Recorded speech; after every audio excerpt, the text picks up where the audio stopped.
News and ന്യൂസിലേക്ക് സ്വാഗതം. കാൽപന്തിൻ്റെ ലോക ചാമ്പ്യൻ ആരാവും? വിസ്മയവും അതിശയവുമായി ഇതിഹാസതുല്യമായി ലയണൽ മെസ്സി നിൽക്കുകയാണ്. മെസ്സിക്ക് വേണ്ടി മെസ്സിക്കൊപ്പം നിൽക്കുന്ന ടീം അർജന്റീന. 4ാം തവണ ലോക ചാമ്പ്യന്മാരാവാൻ അർജന്റീനയ്ക്ക് മുന്നിൽ ഒരു കളി മാത്രം ബാക്കി. തുടർച്ചയായി 2ാം തവണ ലയണൽ മെസ്സി ലോക കിരീടം ഉയർത്തുന്നത് കാണാൻ ആശിക്കുന്നു ആരാധക ലോകം. അതിനു കഴിയണമെങ്കിൽ ഉനായ് സിമോൺ എന്ന സ്പെയിനിൻ്റെ വിഖ്യാത ഗോളിയെ വീഴ്ത്താൻ മെസ്സിക്കും സംഘത്തിനും കഴിയണം. സ്പെയിനിനും ജയം തന്നെ ലക്ഷ്യം. ലമീൻ യമാലും ഒയർസബാലയും ബയാനെയും എമിലിയോ മാർട്ടിനസിനെയും കടന്ന് പന്ത് ഗോൾ വലയ്ക്കുള്ളിലാക്കും. സ്പെയിനിൻ്റെ ശക്തമായ പ്രതിരോധവും അവിശ്വസനീയമായ തിരിച്ചുവരവുകൾക്ക് ശേഷിയുള്ള അർജന്റീനയുടെ മുന്നേറ്റ നിരയും നേർക്കുനേർ. ആര് വീഴും, ആര് നേടും? നമുക്ക് നോക്കാം.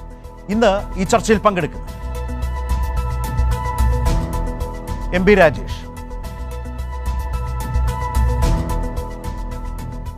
സുബൈർ വാഴക്കാട്, സ്വാമി സന്ദീപാനന്ദഗിരി, ബിനീഷ് കോടിയേരി, സുദേശ് മാധ്യമപ്രവർത്തകൻ. എല്ലാവരും ഇങ്ങനെ നമ്മുടെ ഈ ചർച്ചയിലേക്ക് എത്തിക്കൊണ്ടിരിക്കുന്ന ഒരു സമയമാണ്. ഞാൻ മനസ്സിലാക്കുന്നത് സ്വാമി സന്ദീപാനന്ദഗിരി എത്തിയിട്ടുണ്ട്. അതുപോലെ മലപ്പുറത്ത് നിന്ന് സുബൈറും നമ്മൾക്കൊപ്പം ചേരുന്നുണ്ട്. സുദേശും എത്തിയിട്ടുണ്ട്. സുബൈർ, നമസ്കാരം. കളി കാണാൻ തയ്യാറായോ? ഫൈനൽ കാണാൻ തയ്യാറായോ? നമസ്കാരം. നമസ്കാരം. തയ്യാറായിരിക്കുകയാണ്. 2-3 മണിക്കൂർ കൂടി ഉണ്ട്. തയ്യാറത്തിൽ തന്നെയാണ്. എന്താവും ടീം പൊസിഷൻ? എങ്ങനെയാ സുബൈർ കാണുന്നത് ഇന്നത്തെ രണ്ട് ടീമിന്റെയും? ഒരു ടീം പൊസിഷനെ കുറിച്ചൊന്ന് ആദ്യം പ്രേക്ഷകർക്ക് പറഞ്ഞു കൊടുക്കാമോ? ഫോർമേഷൻ എങ്ങനെയാവും? പറഞ്ഞു കൊടുക്കാം. പിന്നെ എങ്ങനെയാവും എന്ന് വെച്ചാൽ സ്പെയിൻ യൂറോപ്പിലെ ശക്തമായ ടീമാണ്. പിന്നെ 2010 ചാമ്പ്യന്മാരാണ് സ്പെയിന്. ഈ ലോകകപ്പിൽ കപ്പടിക്കാൻ പറഞ്ഞ ടീമിന് സ്പെയിൻ ഫ്രാൻസിനെ പൂട്ടിയവരാണ് സ്പെയിന്. ഓലെ കോച്ച് ലൂയിസ് ഡെലഫോണ്ട എന്ന് പറഞ്ഞ കോച്ച് തന്ത്രശാലിയാണ്. പിന്നെ ഓലെ യമാല് നല്ലൊരു സ്ട്രൈക്കറാണ് ലോകത്ത്. അപ്പോൾ എംബാപ്പനൊക്കെ കളത്തിലില്ലാതാക്കിയ ടീമാണ് സ്പെയിന്. ഓലെ സമ്മതിച്ചേ പറ്റൂ. പക്ഷേ ചില്ലറക്കാരല്ല സ്പെയിൻ. ഡിക്കിട്ടാക്ക കുറേ പാസുകാരാണ്. അപ്പോൾ എതിരാളികൾ അർജന്റീനയാണ്. അർജന്റീന പിന്നെ 4ാം കിരീടത്തിനും വേണ്ടിയിട്ടുള്ളൊരു പോരാട്ടമാണ്. മെസ്സിക്ക് തുടർച്ചയായിട്ട് 2ാം കിരീടത്തിനും വേണ്ടിയിട്ടുള്ളൊരു പോരാട്ടമാണ്. അർജന്റീന ഇതുവരെ കണ്ട മോശം ആണെങ്കിൽ കൂടിയിട്ട് ഇംഗ്ലണ്ടിനെതിരെ അസാധ്യമായ ഫോമാണ് അർജന്റീന നിലനിർത്തുന്നത്. അത് മാത്രമല്ല, അർജന്റീന കോച്ച് ലയണൽ സ്കലോണി എന്ന് പറഞ്ഞ കോച്ച് ഏറ്റവും തന്ത്രശാലിയായ കോച്ചാണ്. ഖത്തർ ലോകകപ്പിൽ നമ്മൾ കണ്ടതാണ്. പക്ഷെ അർജന്റീനയെ സംബന്ധിച്ചിടത്തോളം അവസാന നിമിഷം വരെ പോരാടി വിജയം മാത്രമാണ് ഞങ്ങളുടെ ലക്ഷ്യം എന്ന് ലോകത്ത് തെളിയിച്ച ടീമാണ് അർജന്റീന. അതുകൊണ്ട് മെസ്സിക്ക് ഒരു കിരീടത്തിനും വേണ്ടിയിട്ട് അർജന്റീന ജീവൻ തന്നെ രചിക്കാനും പോരാടാനും തയ്യാറാണ് എനിക്ക് തോന്നുന്നത്. മെസ്സിയെ പൂട്ടാൻ ആരെയായിരിക്കും സ്പെയിൻ നിയോഗിക്കുക? സുബൈറിന് എന്ത് തോന്നുന്നു?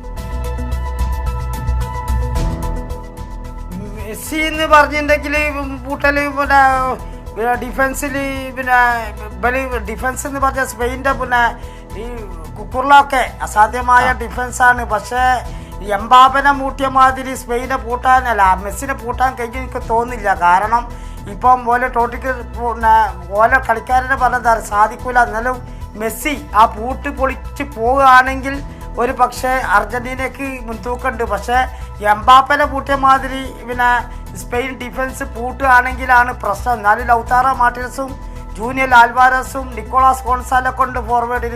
പക്ഷേ എൻ്റെ അഭിപ്രായത്തിൽ യമാലിനും അങ്ങനെ പ്രയാസപ്പെടും അർജന്റീന ഡിഫൻസ്. അപ്പം യമാലും മെസ്സിയുള്ള പോരാട്ടമാണ് സാധ്യത.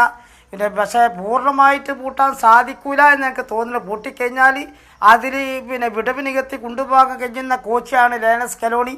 അതുകൊണ്ട് നല്ല എക്സ്ട്രാ ടൈം തള്ളിക്കളയാൻ പറ്റൂല ഇന്നത്തെ മത്സരം. ടൈം ബാക്ക് ഉനൈസം സോം എന്ന് പറഞ്ഞ ഗോൾ കീപ്പർ നല്ല ഫോമിലാണ്. എമിലിയാനോ മാർട്ടിനസും ഫോമിലാണ്. പക്ഷേ കഴിഞ്ഞ പ്രാവശ്യം യഥാർത്ഥ അടിയൊന്നും വന്നില്ല ഇംഗ്ലണ്ടിനെതിരെ. എന്നാലും എമിലിയാനോ മാർട്ടിനസ് ടൈം ബേക്കർ വന്നാൽ തടുക്കാൻ വിദഗ്ധനാണ് എമിലിയാനോ മാർട്ടിനസ്. അതുകൊണ്ട് ഭയപ്പെടേണ്ടിയില്ല. ഉനൈസ്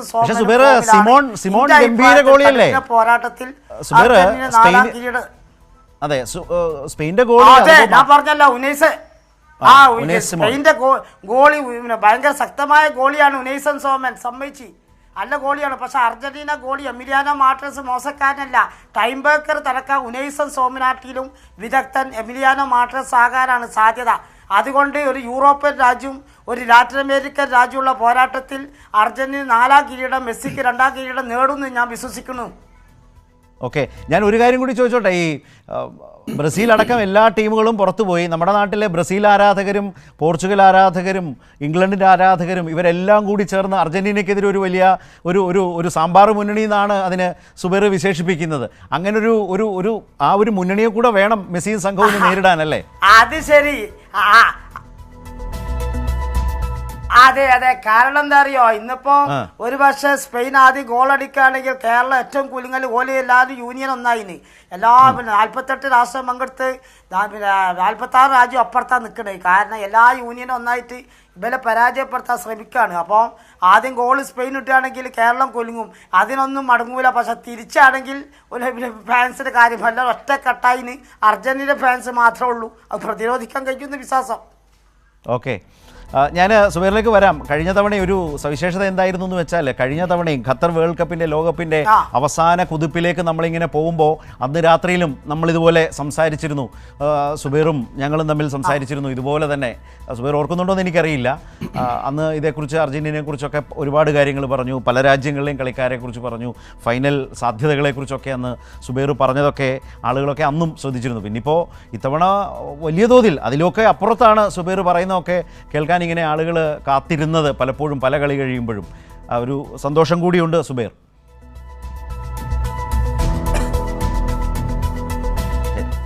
ഞാൻ സ്വാമി ഞാൻ വരാം താങ്കളിലേക്ക്. സ്വാമി സന്ദീപാനന്ദഗിരി, നേരത്തെ സുബൈറിൻ്റെ കാര്യം പറഞ്ഞ പോലെ എനിക്ക് തോന്നുന്നു എല്ലാ കളികളും പരമാവധി കളികൾ ഈ വേൾഡ് കപ്പിൽ ലോകകപ്പിൽ സ്വാമി കണ്ടു എന്നാണ് ഞാൻ വിചാരിക്കുന്നത്. പല കളികൾ കഴിയുമ്പോഴും ഫേസ്ബുക്കിലൊക്കെ അതേക്കുറിച്ച് എഴുതുകയോ ചിത്രങ്ങൾ ഇടുകയോ ഒക്കെ ചെയ്തു. പ്രത്യേകിച്ച് അർജന്റീനയുടെ ഒരു വരവും മികവും ഒക്കെ വലിയ തോതിൽ ആസ്വദിക്കുന്ന സ്വാമി സന്ദീപാനന്ദഗിരിയെ ഞാൻ ഫേസ്ബുക്കിൽ കാണുകയും ചെയ്തിരുന്നു. എന്താണ് ഫൈനലിനെ കുറിച്ചുള്ള, സ്പെയിൻ അത്ര തന്നെ മികവോടെ അർജന്റീനയുടെ ആ കളി മികവിനെ പൂട്ടാനും പ്രതിരോധിക്കാനും കഴിയുന്ന ഒരു വമ്പൻ ടീം തന്നെയാണ്, ഒരു സംശയവുമില്ല. നേരത്തെ സുബൈർ പറഞ്ഞത് കേട്ടല്ലോ. അപ്പോൾ അതുകൊണ്ട് തന്നെ എന്ത് തോന്നുന്നു ഇന്നത്തെ ഫൈനലിനെ കുറിച്ച്? ചങ്കെടുപ്പ് കൂടുതലാണോ? അല്ല ശരത്ത്, ഇന്നത്തെ ഈ ഫൈനൽ എന്ന് പറയുന്നത് നമ്മളതിനെ കാണുന്നത് വേറെ ഒരു തലത്തിലൂടെയാണ്. കാരണം അതൊരു ചരിത്രത്തിൻ്റെ ഒരു നിയോഗം കൂടിയാണ്. ചരിത്രത്തിൽ നമ്മൾ എന്താ പറയുക, എഴുതാൻ പോകുന്ന ഫുട്ബോളിൻ്റെ ചരിത്രത്തിൽ എഴുതാൻ പോകുന്ന ഒരു വലിയ ഒരു സംഭവമാണ്. ഒന്ന് എന്താ പറയുക, നമ്മൾ ഭീഷ്മരെ പോലെ ഇതിലെ ശക്തനായിട്ടുള്ള മെസ്സി, അനുഭവങ്ങളുടെ വലിയ സമ്പത്തുള്ള ഒരു അതികായനായിട്ടുള്ള ഒരാൾ, അതേ സമയത്ത് ഇതാ ഫുട്ബോൾ ലോകത്തിലേക്ക് കടന്നു വരുന്ന ഒരു വലിയ പ്രതിഭയാവുക. ഒരു അനുഭവങ്ങളുടെ പാരമ്പര്യം കുറച്ച് കുറവാണെങ്കിലും ഈ ഭീഷ്മരുടെ കയ്യിൽ, അതായത് 20 വർഷം മുമ്പ് എന്താ പറയുക കയ്യിലെടുത്തിട്ടുള്ളതാണ് മെസ്സി. നമുക്കിന്ന് സോഷ്യൽ മീഡിയയിലൊക്കെ അത് വളരെ പ്രസിദ്ധമായിട്ടുള്ള ഒരു ഇതാണ്. അപ്പോൾ അങ്ങനെയൊരു ബാലൻ ഇന്ന് ഇങ്ങനെ വന്ന് മുട്ടുമ്പോൾ ഇത് ഫുട്ബോളിൻ്റെ സൗന്ദര്യമാണ്. നമ്മളതിൽ ആര് ജയിക്കുന്നു ആര് തോൽക്കുന്നു എന്നുള്ളതിനപ്പുറത്ത് നമ്മളിതിലെ ചില മാനങ്ങൾ ദൃശ്യങ്ങൾ കൂടിയാണ് സ്വാമി നമ്മൾ കാണുന്നത്. 2007 യുനെസ്കോയുടെ ഒരു ചാരിറ്റി ഷൂട്ടിലാണ് മെസ്സിയുടെ കയ്യിലിരിക്കുന്ന എമാൽ. ആ എമാലാണെന്ന് 20 വർഷങ്ങൾക്കിപ്പുറം. അതെ, അപ്പോൾ അതിൽ ഈ മെസ്സി ഉണ്ടാക്കിയെടുത്തിട്ടുള്ള കാരണം, ഒന്ന് മെസ്സി എപ്പോഴാണോ ഇന്റർ മയാമിയിലേക്ക് വന്നിട്ടുള്ളത്, അതോടുകൂടിയിട്ട് അമേരിക്കയിൽ ഈ നമ്മുടെ ഈ ഫുട്ബോളിന് അത്ര വലിയ പ്രചാരം, അവരുടെ ഈ മറ്റേ കൈകൊണ്ട് എറിയുന്ന ഒരുമാതിരി ഭ്രാന്ത് പിടിച്ചൊരു കളിയുണ്ടല്ലോ, അതിലാണ് അവർക്ക് വലിയ താല്പര്യം. നമുക്ക് ഈ കോപ്പ അമേരിക്ക, അർജന്റീന കാനഡയുമായിട്ട് ഉള്ള മത്സരം നേരിട്ട് ഈ സ്റ്റേഡിയത്തിൽ, നമ്മുടെ ഇപ്പോഴത്തെ ഫൈനലിൽ നടക്കുന്ന മെറ്റ്ലൈഫ് സ്റ്റേഡിയത്തിൽ നേരിട്ട് കളി കാണാൻ, അടുത്തിരുന്ന് കളി കാണാൻ, മെസ്സിയെ കാണാൻ, അത് വലിയൊരു ഭാഗ്യം ഉണ്ടായിട്ടുള്ളതാണ്. അത് നമുക്ക് കിട്ടിയിട്ടുള്ളതാണ്. പിന്നെ ഫുട്ബോൾ നമ്മുടെ ജീവിതത്തിൽ പഠിക്കുന്ന കാലം മുതൽ നമ്മളെപ്പോഴും എന്താ പറയുക, കോഴിക്കോട് സാമൂര്യൻസ് ഗ്രൗണ്ടിൽ ചീമ ഒക്കേരിക്കൊക്കെ കൈ കൊടുക്കുമ്പം നമുക്കുണ്ടായിട്ടുള്ള ഒരു സന്തോഷമൊക്കെ ഉണ്ട്. കാരണം ഒരു കോഴിക്കോട്ടുകാരൻ ഫുട്ബോൾ ആരാധകനാണോ എന്ന് ചോദിച്ചു കഴിഞ്ഞാൽ കോഴിക്കോട്ട് ആർക്കാണ് ഫുട്ബോളിനോട് താല്പര്യമില്ലാത്തത് എന്നുള്ളത് ഒരു മറുചോദ്യം ചോദിക്കേണ്ടി വരും. അപ്പോൾ ഇന്നത്തെ കളി നമ്മൾ കാണുന്നത് ഏതെങ്കിലും ഒരു തീർച്ചയായിട്ടും നോക്കൂ, ധർമ്മസങ്കടത്തിലാണ് സ്പെയിനിലെ പലരും. കാരണം സ്പെയിൻ വളർത്തിയ ആളാണെന്ന് വേണമെങ്കിൽ പറയാം. ബാഴ്സലോണ സ്പെയിനിലാണല്ലോ. സ്പെയിനിൻ്റെ പുത്രനാണ് മെസ്സി. അതുകൊണ്ട് മെസ്സി അതിർവരമ്പുകളൊക്കെ ഇന്നിപ്പോൾ ഇന്നിപ്പോൾ അമേരിക്കയിൽ ഫുട്ബോൾ എന്ന് പറഞ്ഞാൽ ഒരു വല്ലാത്തൊരു ക്രൈസായി മാറി. കാരണം മെസ്സി അവിടെ ക്ഷമിക്കണം, ഫാമിലിയൊക്കെ അവിടെ താമസാക്കിയതോടുകൂടി അവിടുത്തെ ക്ലബ് ഫുട്ബോളുകൾ സജീവമായി. ഇന്നിപ്പോൾ അമേരിക്കക്കാരന് ഈ പറഞ്ഞതുപോലെ ഫുട്ബോൾ വലിയൊരു ആവേശമായി. അപ്പോൾ ചരിത്രം എഴുതിയിട്ടുള്ള ഒരു മഹാപ്രതിഭയുടെ ഇന്നത്തെ ഒരു പുതിയ ഒരു തലമാണ് അത്.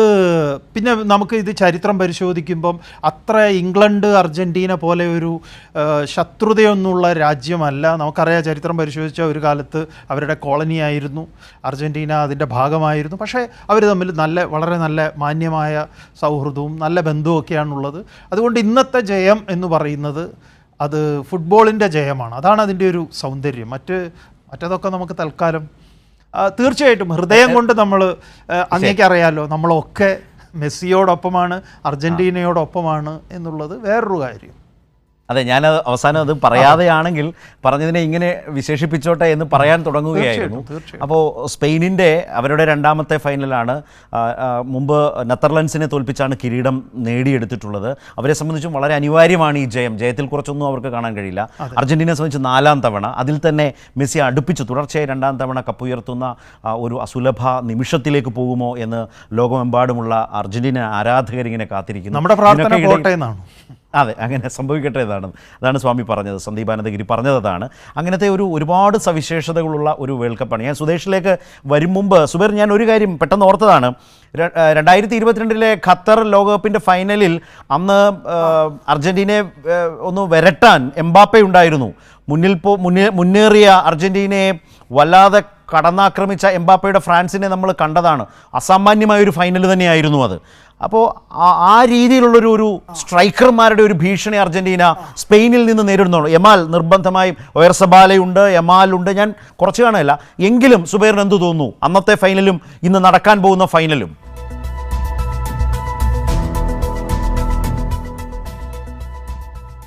അന്നത്തെ ഫൈനലിന് എന്ന് പറഞ്ഞാൽ അർജന്റീനക്ക് പിന്നെ ഖത്തർ ലോകകപ്പിലെ ഫൈനലിൽ എംബാപ്പെ വന്നാലും ആ ഫ്രാൻസ് എത്ര ഫോം ആയാലും ഏഞ്ചൽ ഡി മരിയ എന്ന് പറഞ്ഞൊരു കളിക്കാരുണ്ടായിനി. അപ്പോൾ ആ കളിക്കാരനെ കൊണ്ടാണ് ഇനി ഫ്രാൻസ് എത്ര വെല്ലുവിളി സൃഷ്ടിച്ചാലും ഖത്തർ ലോകകപ്പിൽ അർജന്റീന നേടാൻ കാരണം, വേൾഡ് ചാമ്പ്യൻ ആകാൻ കാരണം. അപ്പോൾ ഏഞ്ചൽ ഡി മരിയനെ പിൻവലിച്ചോട് കൂടിയിട്ടാണ് 62ാം മിനിറ്റിന് പിൻവലിച്ചോട് കൂടിയിട്ടാണ് ഇത്ര പ്രതിസന്ധി ഘട്ടം അർജന്റീനയ്ക്ക് വന്ന് ഖത്തർ ലോകകപ്പിൽ.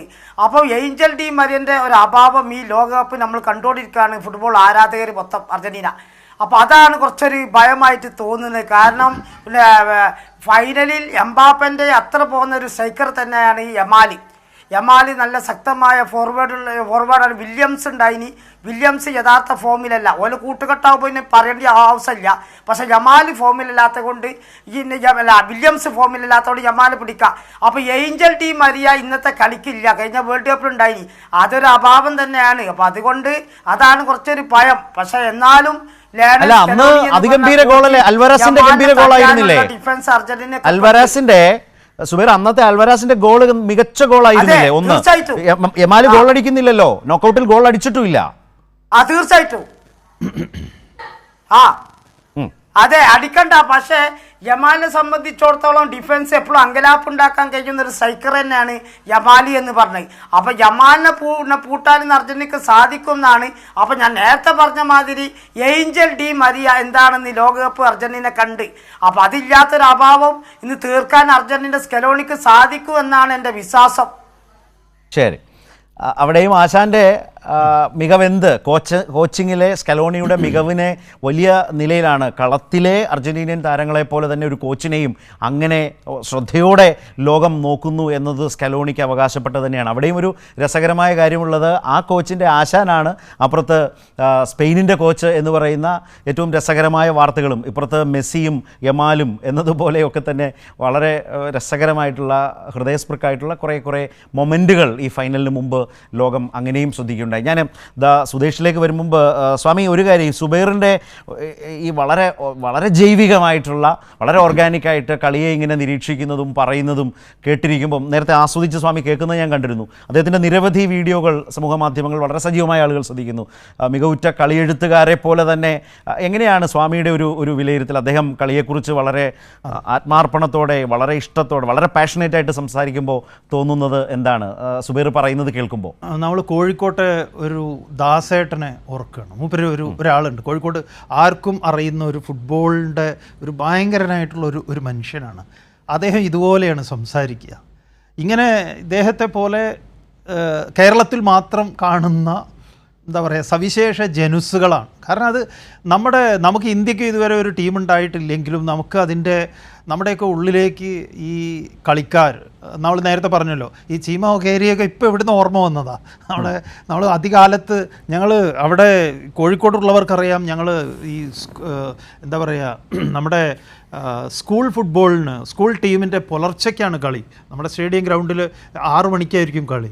അതിൽ അന്ന് ഞങ്ങളുടെ സാമുര്യൻസിലെ ജാനേഷ് എന്നൊക്കെ പറയുന്ന കളിക്കാരൻ, അതുപോലെ നമ്മുടെ ഈ മറ്റേ സേഠ് നാഗജി, സന്തോഷ് ട്രോഫി, ഇതൊക്കെ നടക്കുമ്പോൾ ഈ കമൻട്രി പറയുന്ന ആളുകളുടെ അവരൊക്കെ ഇങ്ങനെ പറയുമല്ലോ, അതുപോലെ അതിനെക്കുറിച്ചുള്ള വിലയിരുത്തൽ ഈ ഒരു പൂർവ്വകാല സ്മരണയിലേക്കാണ് നമ്മളെ ഇദ്ദേഹം കൊണ്ടുപോയത്.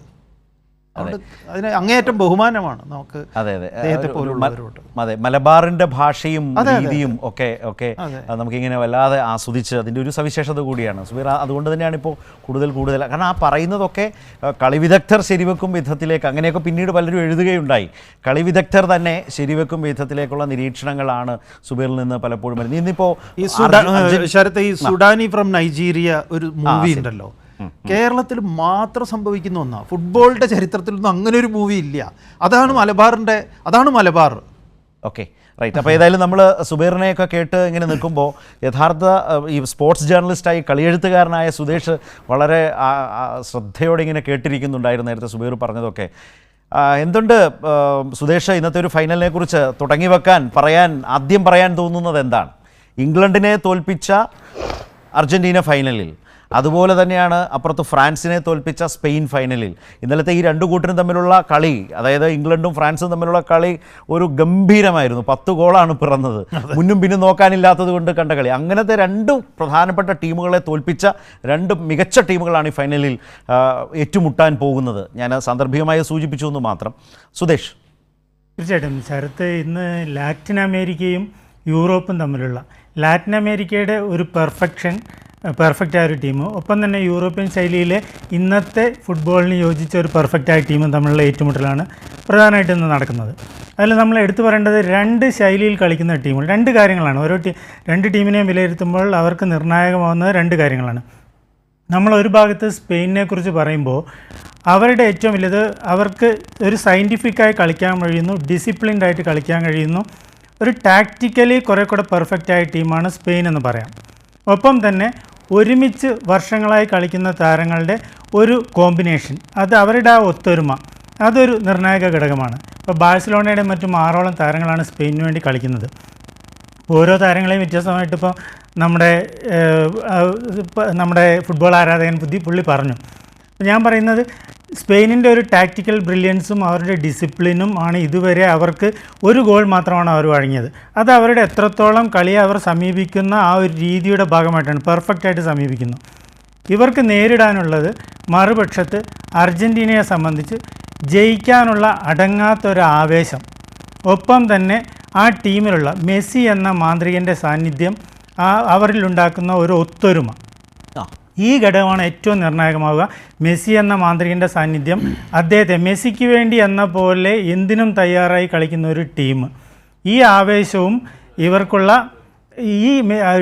ജയിക്കാനുള്ള ഒരു വല്ലാത്ത ദാഹവും നമ്മൾ കാണുന്നതാണ്. കഴിഞ്ഞ അർജൻറ്റീന നേടിയ 19 ഗോളിൽ 12ഉം 75 മിനിറ്റുകൾക്ക് ശേഷമാണ്.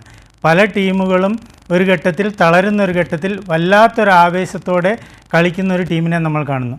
അത് തീർച്ചയായിട്ടും ലാറ്റിൻ അമേരിക്കയുടെ ശൈലിയിൽ അവർ ഹൃദയം കൊണ്ട് പന്ത് കെട്ടുന്നതുകൊണ്ട് തന്നെയാണ്. മറുപക്ഷത്ത് കുറേ കൂടെ ക്ലിനിക്കലായിട്ടുള്ള ഒരു ടീമാണ്. അവർ കൃത്യമായ തന്ത്രങ്ങളോടുകൂടി ഇറങ്ങുന്നവരാണ്. അത് നടപ്പാക്കാൻ പ്രാപ്തിയുള്ള കൃത്യമായ നിലവാരമുള്ള താരങ്ങൾ അവർക്കുണ്ട്. ഇപ്പോൾ അലക്സ് ബെയ്നെയും ഒയർസബാലിനെയൊക്കെ പോലുള്ള താരങ്ങൾ നമുക്കറിയാം യമാലിൻ്റെ ഒരു നിലവാരത്തിലേക്ക് എത്തില്ലെങ്കിൽ പോലും ഒരു ടീം എന്ന നിലയിൽ കളിക്കുമ്പോൾ സ്വാഭാവികമായിട്ട് അവരവരുടെ ഡ്യൂട്ടി, അവരവരുടെ ദൗത്യം കൃത്യമായിട്ട് ചെയ്യാൻ കഴിയുന്ന താരങ്ങളാണ്. ഏറ്റവും നിർണായകമാവുക സ്പെയിൻ്റെ പ്രതിരോധം, കുബാർസിയും ലപ്പോർട്ടയും. അവിടെ കുബാർസി എന്ന 19കാരൻ, അദ്ദേഹം ഏറെക്കുറെ പക്വമതിയായി കഴിഞ്ഞു. യുവതാരം എന്ന് പറയുമെങ്കിൽ പോലും അദ്ദേഹം 17-ാം വയസ്സിൽ തന്നെ ദേശീയ ടീമിന് വേണ്ടി കളിച്ചു തുടങ്ങി. ലപ്പോർട്ട് അതിലും നിർണായകമാവുന്നത് പെഡ്രോ പൊറോയുടെയും കുക്കുറിലയുടെയും ഓവർലാപ്പുകളും ഒപ്പം തന്നെ പിന്നിലേക്ക് തിരിച്ചെത്തി തങ്ങളുടെ സെൻട്രൽ ഡിഫൻഡർമാരെ സഹായിക്കാനുള്ള അവരുടെ ഒരു മികവ്. സ്വാഭാവികമായിട്ടും ഇവിടെ അർജൻറ്റീനയെ പോലുള്ള ശക്തനായ ഒരു എതിരാളിക്കെതിരെ കളിക്കുമ്പോൾ റോഡ്രിയെ പോലൊരു താരം ഏറ്റവും നിർണായകമാണ്.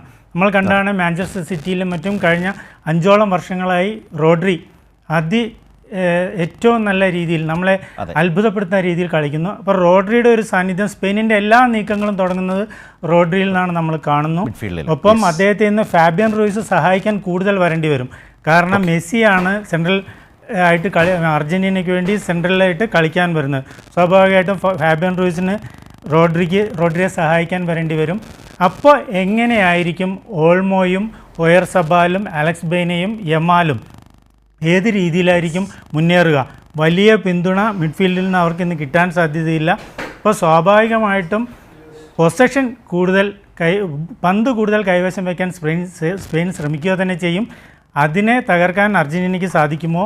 ആ സ്പെയിൻ ചെലുത്തുന്ന പ്രഷറിനെ അതിജീവിക്കാൻ വേണ്ടി ഇന്നും ഈ 39-ാം വയസ്സിലും അതിഗംഭീരമായി ഡ്രിബിൾ ചെയ്ത് കളിക്കുന്ന മെസ്സിക്ക് സാധിക്കുമോ എന്നുള്ളതാണ് ഇന്ന് നിർണായകമാവുക. ഒപ്പം ഞാൻ നേരത്തെ പറഞ്ഞതുപോലെ അർജൻറ്റീനയുടെ ഒരു വിജയദാഹവും സ്പെയിനിൻ്റെ ഒരു കൃത്യതയുമാണ് ഇന്ന് ഏറ്റുമുട്ടുന്നത്.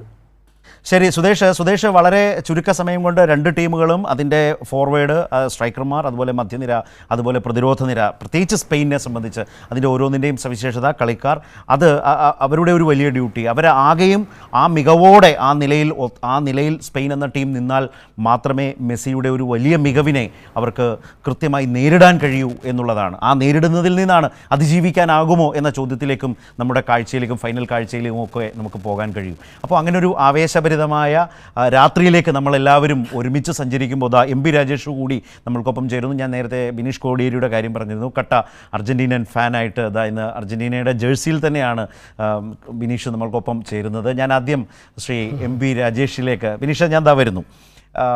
ശ്രീ എം പി രാജേഷ്, 4 വർഷങ്ങൾക്ക് മുമ്പ് 2022 ഖത്തർ വേൾഡ് കപ്പിൻ്റെ അവസാന കുതിപ്പുകളിലേക്ക് ഇങ്ങനെ അർജൻറ്റീന പോകുന്നൊരു ഘട്ടത്തിൽ ഇതുപോലെ ന്യൂസ് ആൻഡ് വ്യൂസിൽ താങ്കൾ പങ്കെടുത്തിരുന്നു. അന്ന് സുബൈർ വാഴക്കാട് പങ്കെടുക്കുകയും താങ്കൾ വളരെ അത്ഭുതത്തോടെ സുബൈറിനെ കേൾക്കുകയും ഒക്കെ ചെയ്തിരുന്നത് ഓർക്കുമെന്ന് വിചാരിക്കുന്നു. ഞാൻ അന്നത്തെ ചർച്ചയുടെ സെക്കൻഡ്സ് മാത്രമുള്ളൊരു വീഡിയോ ഒന്ന് കണ്ടുകൊണ്ട് ഞാൻ താങ്കളിലേക്ക് വരാം. താങ്കളൊന്ന് ഉറപ്പിക്കാം, ഒരു നിമിഷം. അപ്പോൾ സുബൈറിന് എൻ്റെ വക ഒരു ലാൽ സലാം. ഞാൻ മിനിസ്റ്റർക്കും എൻ്റെ വക ഒരു ലാൽ സലാം. അതാ 2 ലാൽ സലാം അങ്ങോട്ടും ഇങ്ങോട്ടും. അപ്പോൾ സലാം പറഞ്ഞു തുടങ്ങാം അല്ലേ എം പി രാജേഷ്? അദ്ദേഹം ഉണ്ട് ഇന്നും അടുത്ത വേൾഡ് കപ്പിൽ. നമ്മൾക്കൊപ്പം സുബൈറും ഉണ്ട്, എം പി രാജേഷും ഉണ്ട് ഇന്ന് ഇതുപോലെ ഈ രാത്രി. ശരത്ത് സുബൈറിനെ കുറിച്ച് പരാമർശിച്ചപ്പോൾ ഞാൻ സത്യത്തിൽ ആ നിമിഷം ഓർത്തത് കഴിഞ്ഞ ലോകകപ്പിൽ കൈരളി പീപ്പിളിൽ ഒരുമിച്ച് ചർച്ചയിൽ പങ്കെടുത്തതാണ്. ഞാൻ വളരെ കൗതുകത്തോടെയും സ്നേഹത്തോടെയും ആദരവോടെയുമാണ് അന്ന് സുബൈറിൻ്റെ ആ ചർച്ച കേട്ടിരുന്നത്. സുബൈർ വീണ്ടും ഈ ചർച്ചയിൽ ഞങ്ങൾ ഒരുമിച്ചുണ്ട് എന്നതിൽ അതിയായിട്ടുള്ള സന്തോഷം ഞാൻ രേഖപ്പെടുത്തുന്നു. ശ്രീ എൻ രവീന്ദ്രദാസും ഈ ചർച്ചയിലുണ്ടെന്നാണ് ഞാൻ വിചാരിക്കുന്നത്. ഇല്ലേ? ഇല്ല, അദ്ദേഹമില്ല. സ്വാമി സന്ദീപാനന്ദഗിരി ഉണ്ട്, അതുപോലെ സുദേശ് ഉണ്ട് നമ്മൾക്കൊപ്പം, സ്പോർട്സ് ജേർണലിസ്റ്റ് ഓക്കെ. സ്വാമി സന്ദീപാനന്ദഗിരി. സുബേഷ് ഇവിടെ സംസാരിക്കുന്നത് ഞാൻ അതെ ഞാൻ സ്വാമി എന്ന് കേട്ടപ്പോൾ രവീന്ദ്രദാസിനെ സാധാരണ അങ്ങനെ വിളിപ്പേര് കൂടി ഉള്ളത് കൊണ്ടാണ് എനിക്ക് കാണാൻ പറ്റുന്നില്ല അദ്ദേഹം ഉണ്ടെന്ന് കരുതിയത്. എന്തായാലും ഇവിടെ പറഞ്ഞതുപോലെ അപ്പോൾ സ്വാമിക്കും എൻ്റെ അഭിവാദനം. അപ്പോൾ പല മേഖലയിലുള്ളവരാണ് ഇന്ന് ലോകകപ്പ് ഫുട്ബോളിനെ കുറിച്ച് വിലയിരുത്തുന്നത്. ഇത് കേരളത്തിൽ മാത്രം സംഭവിക്കുന്ന കാര്യമാണ് കേട്ടോ. നേരത്തെ പറഞ്ഞതുപോലെ ആധ്യാത്മിക രംഗത്തുള്ളവരും രാഷ്ട്രീയ രംഗത്തുള്ളവരും കളിയെഴുത്തുകാരും സാധാരണ പ്രേക്ഷകരുടെ പ്രതിനിധിയും എല്ലാം ഒരുമിച്ചിരുന്ന് ഈ രാത്രിയിൽ ഒരുപക്ഷെ അർജൻറ്റീനയെ പോലും ഇതുണ്ടാവുമെന്ന് എനിക്ക് തോന്നുന്നില്ല. ഫുട്ബോളിനെ കുറിച്ച് ഇത്രയും വൈവിധ്യമുള്ള മേഖലയിൽ ഉള്ള ആളുകൾ ചേർന്നിരുന്ന് ചർച്ച ചെയ്യുന്നു എന്നത്. അപ്പോൾ ഫുട്ബോൾ എത്രമാത്രം വലിയൊരു വികാരമാണ് മലയാളിയെ സംബന്ധിച്ചെന്ന് കൂടിയാണ് ഇത് കാണിക്കുന്നത്. അപ്പം ഞാനിവിടെ നേരത്തെ പറഞ്ഞതിനോട് യോജിക്കുകയാണ്. കാരണം ഒരു ടീം എന്ന നിലയിൽ നോക്കിയാൽ ഞാൻ വിചാരിക്കുന്നു സ്പെയിനാണ് മികവുറ്റ ടീം. ഞാൻ അർജൻറ്റീനയുടെ ആരാധകനാണ് 86 മുതൽ. പക്ഷെ ഒരു കാര്യം വ്യക്തമാക്കട്ടെ, 86 മുതൽ വിജയത്തിലും തോൽവിയിലും അർജൻറ്റീനയോടൊപ്പം നിന്നപ്പോഴും ബാലേന്ദ്രൻ ചുള്ളിക്കാടിൻ്റെ പ്രസിദ്ധമായിട്ടുള്ള കവിതയുണ്ടല്ലോ ആനന്ദധാര, അതിൽ പറയുന്നത് പോലെയാണ്, ദുഃഖമാണെങ്കിലും നിന്നെക്കുറിച്ചുള്ള ദുഃഖം എനിക്ക് എന്ത് ആനന്ദമാണ് ഓമനെ എന്ന് പറഞ്ഞതുപോലെ അർജൻറ്റീന തോൽക്കുമ്പോഴും ആ ദുഃഖത്തിൽ അർജൻറ്റീനയോടൊപ്പം നിന്നിട്ടുള്ള ഒരാളാണ് ഞാൻ. പക്ഷെ അതിനർത്ഥം മറ്റെല്ലാ ടീമുകളെയും തള്ളിക്കളയുന്നു എന്നോ അവരുടെ മികവിനെ അന്ധമായിട്ട് നിരാകരിക്കുന്നു എന്നുള്ളതല്ല. എനിക്ക് ഏറ്റവും ഇഷ്ടപ്പെട്ട ഒന്നാമത്തെ ടീം അർജൻറ്റീനയാണ്, അത് കഴിഞ്ഞാൽ ബ്രസീലാണ്, പിന്നെ സ്പെയിനാണ്. എക്കാലത്തും അങ്ങനെയാണ്. അപ്പോൾ മറ്റ് ടീമുകൾ നന്നായി കളിക്കുമ്പോൾ അത് അപ്രീഷിയേറ്റ് ചെയ്യാനും അതിൽ ആഹ്ലാദിക്കാനും ഒക്കെ കഴിയുന്ന ഒരു അർജൻറ്റീനിയൻ ആരാധകനാണ് എന്ന് ഞാൻ വ്യക്തമാക്കട്ടെ. ഇവിടെ അതുകൊണ്ടാണ് ഞാൻ പറയുന്നത്, ഒരു ടീം എന്ന നിലയിലുള്ള മികവ്, സാങ്കേതികമായിട്ടുള്ള മികവ് സ്പെയിനിന് തന്നെയാണ് ഉള്ളത്. പക്ഷെ അതേസമയം അർജൻറ്റീനയെ അപകടകരമായ ഒരു ടീമാക്കി മാറ്റുന്നത് മെസ്സി എന്ന ഒരു ഇതിഹാസ താരത്തിൻ്റെ സാന്നിധ്യം തന്നെയാണ്. മെസ്സി പുലർത്തുന്ന മികവ്, കാൽപന്തിൻ്റെ ഒരു കാൽപ്പനിക സൗന്ദര്യം എന്ന് നമുക്ക് മെസ്സി വിശേഷിപ്പിക്കാം. അക്ഷരാർത്ഥത്തിൽ ഭയങ്കരമായ ഒരു ഫിസിക്ക് കൊണ്ടൊന്നും അല്ലല്ലോ അദ്ദേഹം ഈ മികവ് കാണിക്കുന്നത്. കാൽപ്പനികമായ രീതിയിൽ കാൽപന്ത് കളിക്കുന്ന ഒരു കളിക്കാരനാണ് മെസ്സി. കഴിഞ്ഞ ഈജിപ്തിനെതിരായിട്ടുള്ള മത്സരത്തിൽ അവസാനത്തെ 15 മിനിറ്റിലെ തിരിച്ചുവരവ് അവിശ്വസനീയമാണ്. പക്ഷേ അത് ഈജിപ്ത് പോലൊരു ടീമാണെന്ന് നമുക്ക് കണക്കാക്കി. ഈജിപ്ത് പോലൊരു ടീമായിരുന്നില്ല ഇംഗ്ലണ്ട് എന്ന് കാണണം. ഈ ലോകകപ്പ് നേടാൻ വരെ മാത്രം പ്രാപ്തിയുള്ളൊരു ടീമായിരുന്നു ഇംഗ്ലണ്ട്. ആ ഇംഗ്ലണ്ടിനെതിരെ 54-ാമത്തെ മിനിറ്റിൽ ലീഡ് വഴങ്ങുക, 85 മിനിറ്റ് വരെ ഒരു ഗോളിന് പിന്നിൽ നിൽക്കുക, അവസാനത്തെ 10 മിനിറ്റിൽ 2 ഗോൾ അടിച്ച് വിജയിക്കുക എന്ന ഒരു മാസ്മരികമായ, അവിശ്വസനീയമായ, ഇന്ദ്രജാല സമാനമായ പ്രകടനം അർജൻറ്റീനയ്ക്ക് നടത്താൻ കഴിഞ്ഞതിൻ്റെ ഏറ്റവും പ്രധാനപ്പെട്ട ഫാക്ടർ, പ്രചോദനം, ഊർജ്ജ സ്രോതസ് മെസ്സിയാണെന്ന കാര്യത്തിൽ സംശയമില്ല. നമ്മൾ കണ്ടതാണ് ആ മാസ്മരിക പ്രകടനം. ഇപ്പോൾ നോക്കുക, ഒരു ഷോർട്ട് കോർണറിൽ നിന്ന് കിട്ടിയ പന്ത് സാധാരണ എല്ലാവരും പ്രതീക്ഷിക്കുക ബോക്സിലേക്ക് കൊടുക്കും എന്നാണ്. ഇംഗ്ലീഷ് പ്രതിരോധ നിരയുടെ ശ്രദ്ധ ബോക്സിലേക്ക് വഴിതിരിച്ച് വിട്ട് അപ്രതീക്ഷിതമായി മെസ്സി പന്ത് ബോക്സിന് പുറത്ത് നിൽക്കുന്ന എൻസോ ഗോൺസാൽവസിന്, എൻസോ ഫെർണാണ്ടസിന് മറിച്ച് കൊടുക്കുകയാണ് ചെയ്യുന്നത്, പാസ് കൊടുക്കുകയാണ് ചെയ്യുന്നത്. അപ്പോൾ അത് കാണിക്കുന്നത് കാലുകൊണ്ട് മാത്രമല്ല മെസ്സി കളിക്കുന്നത്, ബുദ്ധി കൊണ്ട് കൂടിയാണ് എന്നാണ്. തലച്ചോറ് കൊണ്ടുകൂടി കളിക്കുന്ന ഒരു കളിക്കാരന് മാത്രമേ ഇത് സാധ്യമാവൂ. രണ്ടാമത്തെ ഗോളും സമാനമായിട്ടുള്ള നിലയിലാണ്. രണ്ടാമത്തെ ഗോള് മെസ്സി പന്ത് കാലിലെടുത്ത് 1-2 ചുവട് മുന്നോട്ട് വയ്ക്കുമ്പോൾ ഇംഗ്ലീഷ് പ്രതിരോധ നിര മെസ്സിക്ക് ചുറ്റും ആണ് ശ്രദ്ധ കേന്ദ്രീകരിക്കുന്നത്. ആ നിമിഷത്തിലാണ് പന്ത് പാസ് ചെയ്ത് കൊടുക്കുന്നത്. ഒരു മനോഹരമായ ക്രോസ്, തല വെച്ച് കൊടുത്താൽ മാത്രം മതി എന്ന നിലയിലുള്ള ക്രോസ് ലൗറ്റാരോ മാർട്ടിനസ് വിജയ ഗോൾ നേടുകയാണ്. അപ്പോൾ അവിടെയാണ് മെസ്സി എന്ന ഘടകം നിർണായകമാവുന്നത്. ആ ഘടകം ഇല്ലായിരുന്നെങ്കിൽ ഇംഗ്ലണ്ടിനെതിരെ അർജൻറ്റീന തോറ്റുപോകുമായിരുന്നു എന്നുള്ള കാര്യത്തിൽ സംശയം വേണ്ട. അപ്പോൾ സ്പാനിഷ് ടീമിൻ്റെ സാങ്കേതികമായിട്ടുള്ള മികവിനെ, അച്ചടക്കത്തെ ഒക്കെ അതിജീവിക്കാൻ പോകുന്ന ഏക ഘടകം അല്ലെങ്കിൽ വ്യത്യസ്തമാക്കുന്ന ഒരു ഘടകം മെസ്സി എന്നുള്ളതാണ്. പക്ഷെ അപ്പോഴും ഞാൻ രണ്ട് ടീമിൻ്റെയും ശക്തി ദൗർബല്യങ്ങളെ വസ്തുതാപരമായി തന്നെ കാണാനാണ് ആഗ്രഹിക്കുന്നത്. ഇപ്പോൾ ഗോൾ കീപ്പർമാരെടുത്താൽ ഉനായ് സിമോൺ എന്ന goal keeper 650 minute clean sheet സൂക്ഷിച്ചയാളാണ്. അദ്ദേഹത്തിൻ്റെ പോസ്റ്റിൽ ആകെ ഒരു ഗോളാണ്, ബെൽജിയത്തിൻ്റെ ഒരു ഗോളാണ് ഈ ലോകകപ്പിൽ വീണിട്ടുള്ളത് നോക്കണം. എംബാപ്പയെ പോലെ ലോകത്തിലെ ഏറ്റവും വേഗം കൂടിയ കിടയറ്റ ഒരു സ്ട്രൈക്കർക്ക് പോലും ഉനായ് സിമോണിനെ കീഴടക്കാൻ കഴിഞ്ഞിട്ടില്ല എന്ന് കാണണം. അത് സിമോണിൻ്റെ മാത്രം മികവാന്ന് ഞാൻ പറയുന്നില്ല. എംബാപ്പയെ അക്ഷരാർത്ഥത്തിൽ സെമിഫൈനലിൽ അലഞ്ഞു തിരിയാൻ നിർബന്ധിതമാക്കിയ സ്പെയിനിൻ്റെ തന്ത്രങ്ങളുടെ മികവാണ്. മിഡ്ഫീൽഡിൽ കളി നിയന്ത്രിച്ച് എംബാപ്പയ്ക്കുള്ള അല്ലെങ്കിൽ ഫ്രാൻസിൻ്റെ ഈ മുന്നേറ്റക്കാർക്കുള്ള പാസിംഗ് ലൈൻ കൃത്യമായിട്ട് ബ്ലോക്ക് ചെയ്യാൻ കഴിഞ്ഞതാണ് അതിന് ഒരു പ്രധാനപ്പെട്ട കാരണം. സിമോൺ പക്ഷേ അസാധ്യമായിട്ടുള്ള ഫോമിലാണ് കളിക്കുന്നത്. കഴിഞ്ഞ ലോകകപ്പിലെ ഗോൾഡൻ ഗ്ലൗ ജേതാവാണ് അർജന്റീനയുടെ എമിലിയാനോ മാർട്ടിനസ്. മികച്ച ഗോൾ കീപ്പറാണ്. പക്ഷേ ഈ ലോകകപ്പിലെ ഫോം എടുത്തു നോക്കിയാൽ സിമോണിനോളം വരില്ല മാർട്ടിനസ് നമ്മൾ കാണേണ്ടതാണ്. പ്രതിരോധ നിര നോക്കിക്കഴിഞ്ഞാൽ സ്പെയിനിൻ്റെ പ്രതിരോധ നിര കിടയറ്റ പ്രതിരോധ നിരയാണ്. അവിടെ ലപ്പാർട്ടയാണ് അത് നയിക്കുന്നത്. 19 വയസ്സുള്ള ബാഴ്സലോണയുടെ താരം പൗ കുബുർസെ പോലുള്ള താരങ്ങൾ.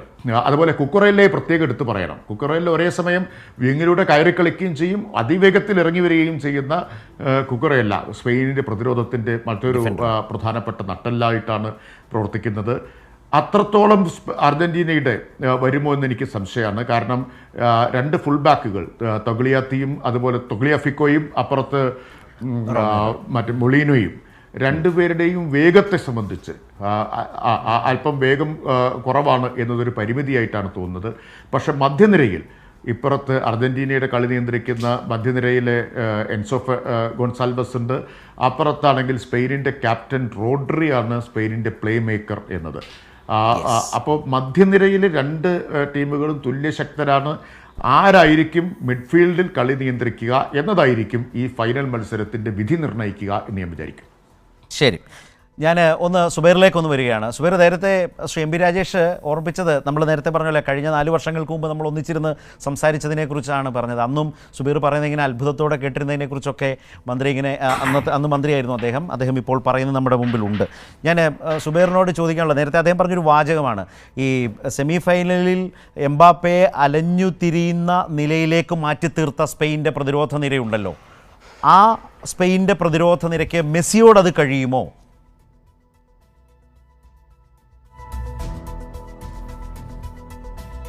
പിന്നെ മിനിസ്റ്ററുമായിട്ട് ഞാൻ കഴിഞ്ഞ വർഷം ചർച്ച ചെയ്തതാണ്. അപ്പോൾ മിനിസ്റ്ററുമായിട്ട് വീണ്ടും ഇരിക്കാൻ കഴിഞ്ഞാൽ വളരെ സന്തോഷം.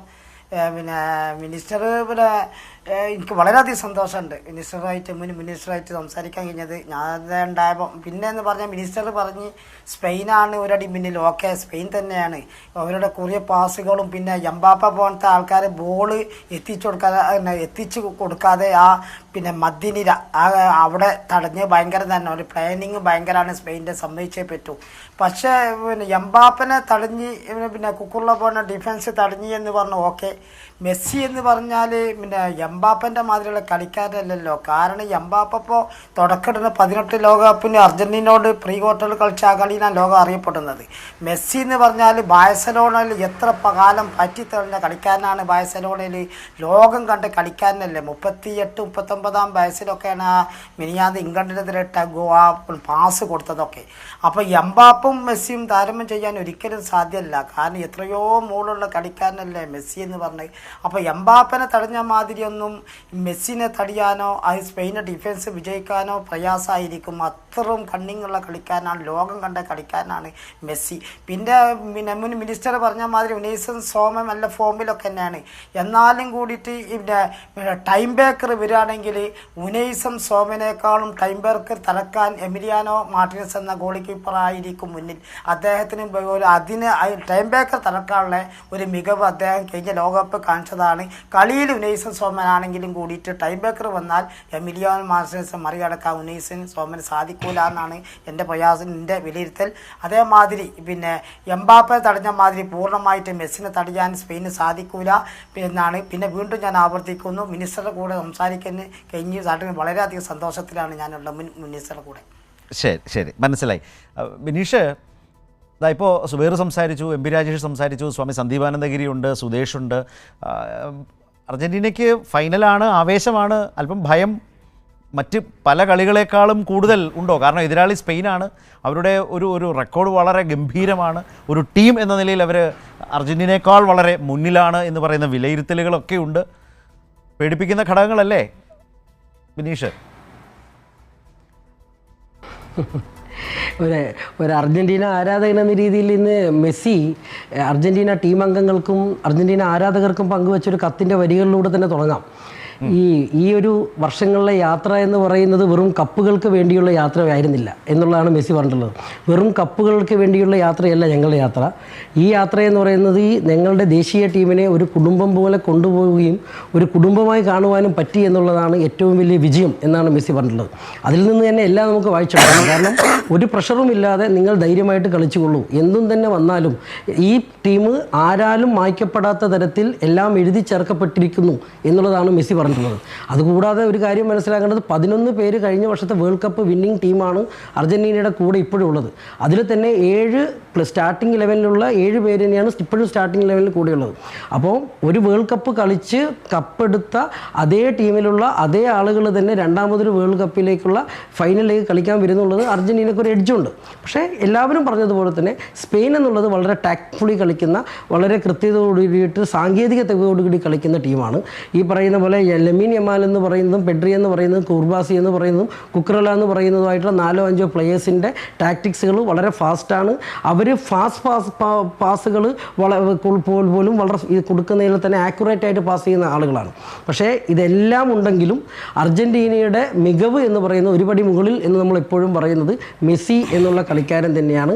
ഏത് സാഹചര്യത്തിലും ഏത് പ്രതിസന്ധിയിലകപ്പെട്ടാലും ആ ടീമിനെ ഉയർത്തിക്കൊണ്ടുവരാൻ പറ്റുന്ന ഒരാൾ എന്നുള്ളത് മെസ്സി തന്നെയാണ്. മെസ്സി 2 തവണയാണ് ഏറ്റവും നോട്ടഡ് ആയിട്ടുള്ള വലതുകാൽ ഉപയോഗിച്ചിട്ട് ഗോൾ അടിച്ചിട്ടുള്ളൂ. അതിൽ ഗോൾ അടിച്ചിട്ടുള്ള ഒരു ഗോൾ അത് നൈജീരിയയുമായിട്ടുള്ള ഒരു കളിയിൽ ഈ പറയുന്ന പോലെ തന്നെ വേൾഡ് കപ്പിൽ അടിച്ച ഗോളാണ് വലതുകാല കൊണ്ട് ഗോൾ അടിച്ചത്. ഇംഗ്ലണ്ടിൻ്റെ ടുജെൽ എന്ന് പറയുന്ന പരിശീലകൻ തന്നെ ഏറ്റവും കൃത്യമായിട്ട് ഡിഫൻഡേഴ്സിൻ്റെ അടുത്ത് പറഞ്ഞിരുന്നത് ഇടതുകാൽ ഉപയോഗിക്കാൻ വേണ്ടി മെസ്സിയെ അനുവദിക്കരുത് എന്നുള്ളതായിരുന്നു അവർ ഉപയോഗിച്ച ടാക്ടിക്സ് എന്ന് പറയുന്നത്. പക്ഷേ കളി മാറ്റിമറിച്ചപ്പോൾ നിങ്ങൾ നോക്കാം, ലൊട്ടാറോ മാർട്ടിനസിന് അവസാന സമയത്ത് മെസ്സി കൊണ്ടുപോയി കൊടുത്ത പാസ് വലതുകാൽ കൊണ്ട് കൊടുത്ത പാസിലാണ് ലൊട്ടാറോ മാർട്ടിനസ് ആ ഹെഡറിലൂടെ ഗോൾ തന്നത്. വളരെ ചുരുക്ക സമയത്ത്, കാരണം നിങ്ങൾ ഏതൊക്കെ കാര്യങ്ങളിട്ട് മെസ്സിയെ പൂട്ടാൻ ശ്രമിച്ചാലും അതിൽ നിന്നൊക്കെ ഉയർന്നു വരാൻ വേണ്ടിയിട്ടുള്ള പഴുതുണ്ടാക്കുന്ന ഒരു കളിക്കാരൻ കൂടിയാണ്.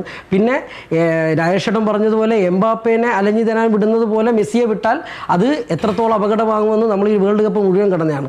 ഞാനൊരു മുമ്പ് പറഞ്ഞ പോലെ നടക്കുന്ന മെസ്സിനെ പേടിക്കണം, ഫ്രീ കിക്ക് എടുക്കുന്ന മെസ്സിനെ പേടിക്കണം, പെനാൽറ്റി മിസ്സാക്കുന്ന മെസ്സിനെയും പേടിക്കണം എന്നുള്ളതാണ്. ഈ വേൾഡ് കപ്പിന്റെ ഒരു സ്റ്റാറ്റിക്സ് എടുത്ത് നോക്കിയാലും ഏറ്റവും കൂടുതൽ ഗ്രൗണ്ടിലാണ് ആ നടത്തത്തിന് പെനാൽറ്റി മിസ്സാക്കിയ എല്ലാ കളികളും അതെ തന്നെയാണ് ഞാൻ പറയുന്നത്. മിസ്സാക്കിയ പെനാൽറ്റിയിലുള്ള എല്ലാ കളികളും മെസ്സി തന്നെ തിരിച്ചു കൊണ്ടുവന്ന് കളി അർജന്റീന ജയിപ്പിച്ചിട്ടുണ്ട്. നിങ്ങൾ സ്റ്റാറ്റിക്സ് എടുത്ത് നോക്കിയാൽ മിസ്സായ പെനാൽറ്റി, ഈ പിന്നെ ഷൂട്ടൗട്ടിൽ മിസ്സാക്കിയ പെനാൽറ്റി ഒഴികെ കളിയുടെ ഇടക്ക് മിസ്സാക്കിയ ഏത് പെനാൽറ്റിയിൽ നിന്ന് മിസ്സാക്കിയാലും ആ കളിയെ തിരിച്ച് ആ കളിയിലേക്ക് കൊണ്ടുവരികയും ജയിപ്പിക്കാൻ ആവശ്യമുള്ള അസിസ്റ്റോ ഗോളോ അടിച്ചിട്ടുള്ളത് മെസ്സിയുടെ ലൈഫിൽ എല്ലാ കളിയിലും മെസ്സി തന്നെയാണ്. 1-2 ചുരുക്കം കളികൾ മാത്രമേ അങ്ങനെ അല്ലാതെ സംഭവിച്ചിട്ടുള്ളൂ. അപ്പോൾ പെനാൽറ്റി മിസ്സാക്കുന്ന മെസ്സിനെ നിങ്ങൾ പേടിക്കണം, ഫ്രീ കിക്ക് എടുക്കുന്ന മെസ്സിനെ പേടിക്കണം, ഈ പറയുന്ന പോലെ അലഞ്ഞു തിരിഞ്ഞു എന്ന് പറയുന്ന വെറുതെ നടക്കുന്ന മെസ്സിനെ പേടിക്കണം. ശരീരം കൊണ്ടൊരു അർജന്റീനിയൻ സംവിധായകൻ ഇന്നലെ ഇംഗ്ലണ്ടിൻ്റെ മത്സരത്തിന് ശേഷം പറഞ്ഞ ഒരു വാചകം എന്നുള്ളത് ശരീരം കൊണ്ട് ചിന്തിക്കുന്ന പ്ലെയറാണ് മെസ്സി എന്നുള്ളതാണ്. അത് കൂടി മനസ്സിൽ വെച്ചിട്ട് വേണം നമ്മൾ ഈ കളിയെ കാണുവാൻ വേണ്ടിയിട്ട്. ഈ ഒരു ഏറ്റവും മികച്ച ഫ്രാൻസും അർജന്റീനയും തമ്മിൽ എങ്ങനെയായിരുന്നു കഴിഞ്ഞ വേൾഡ് കപ്പ്, അതിനേക്കാളും മികച്ച രീതിയിലേക്കുള്ളൊരു മത്സരം തന്നെയായി മാറും എന്നാണ് ഈ പ്രതീക്ഷിക്കുന്നത്. അതാണ് അതിലെ ഏറ്റവും ഒരു ഫുട്ബോൾ ആരാധകനെ, പ്രേമിയെ സംബന്ധിച്ച് ഏറ്റവും പ്രധാനപ്പെട്ട ഏറ്റവും ശക്തമായ ഒരു ഫൈനൽ എല്ലാവരും പ്രതീക്ഷിക്കുന്നു. അവിടെ ഞാൻ ഒന്ന് കൂട്ടിച്ചേർത്തുകൊണ്ട് എം പി രാജേഷ്, ഈ പറഞ്ഞ പോയിന്റുകളിൽ എവിടെ താങ്കളുടെ ഒരു അനുഭവം കൂടി? ഒന്നാമത് ഇതിന് ശേഷം വന്നിട്ടുള്ള മെസ്സിയുടെ ഈ ഒരു രീതികളെക്കുറിച്ചുള്ള റിവ്യൂസ് ഒരുപാട് വന്നിട്ടുണ്ടല്ലോ. മുമ്പ് ആദ്യത്തെ ഗോളിനെ കുറിച്ച് സംസാരിച്ചു, ആ 2ാം ഗോൾ വലങ്കാലുകൊണ്ട് ആ ഗോളിലേക്ക് ഗംഭീരമായ പാസ്സാണ് കൊടുത്തത്, മാർട്ടിനസിലേക്ക് കൊടുത്ത പാസ്സുണ്ട്. അതുപോലെ ഒട്ടേറെ സവിശേഷതകൾ ഇംഗ്ലണ്ട് കോച്ച് പറഞ്ഞത്, വെയിൻ റൂണി അവതാരകൻ എന്ന നിലയിൽ പറഞ്ഞത്, അങ്ങനെ ഒരുപാട് ഘടകങ്ങൾ പരിശോധിച്ചാൽ ഭാവി കാലത്തും ഒരുപാട് വിലയിരുത്തലുകൾക്ക് വിധേയമായ ഒരു ഫുട്ബോളറായി തന്നെ മെസ്സി മാറുമോ? അതിൻ്റെ ഏറ്റവും മികവുറ്റ ഒരു കളി തന്നെയല്ലേ നമ്മൾ ഇന്നും പ്രതീക്ഷിക്കുന്നത്?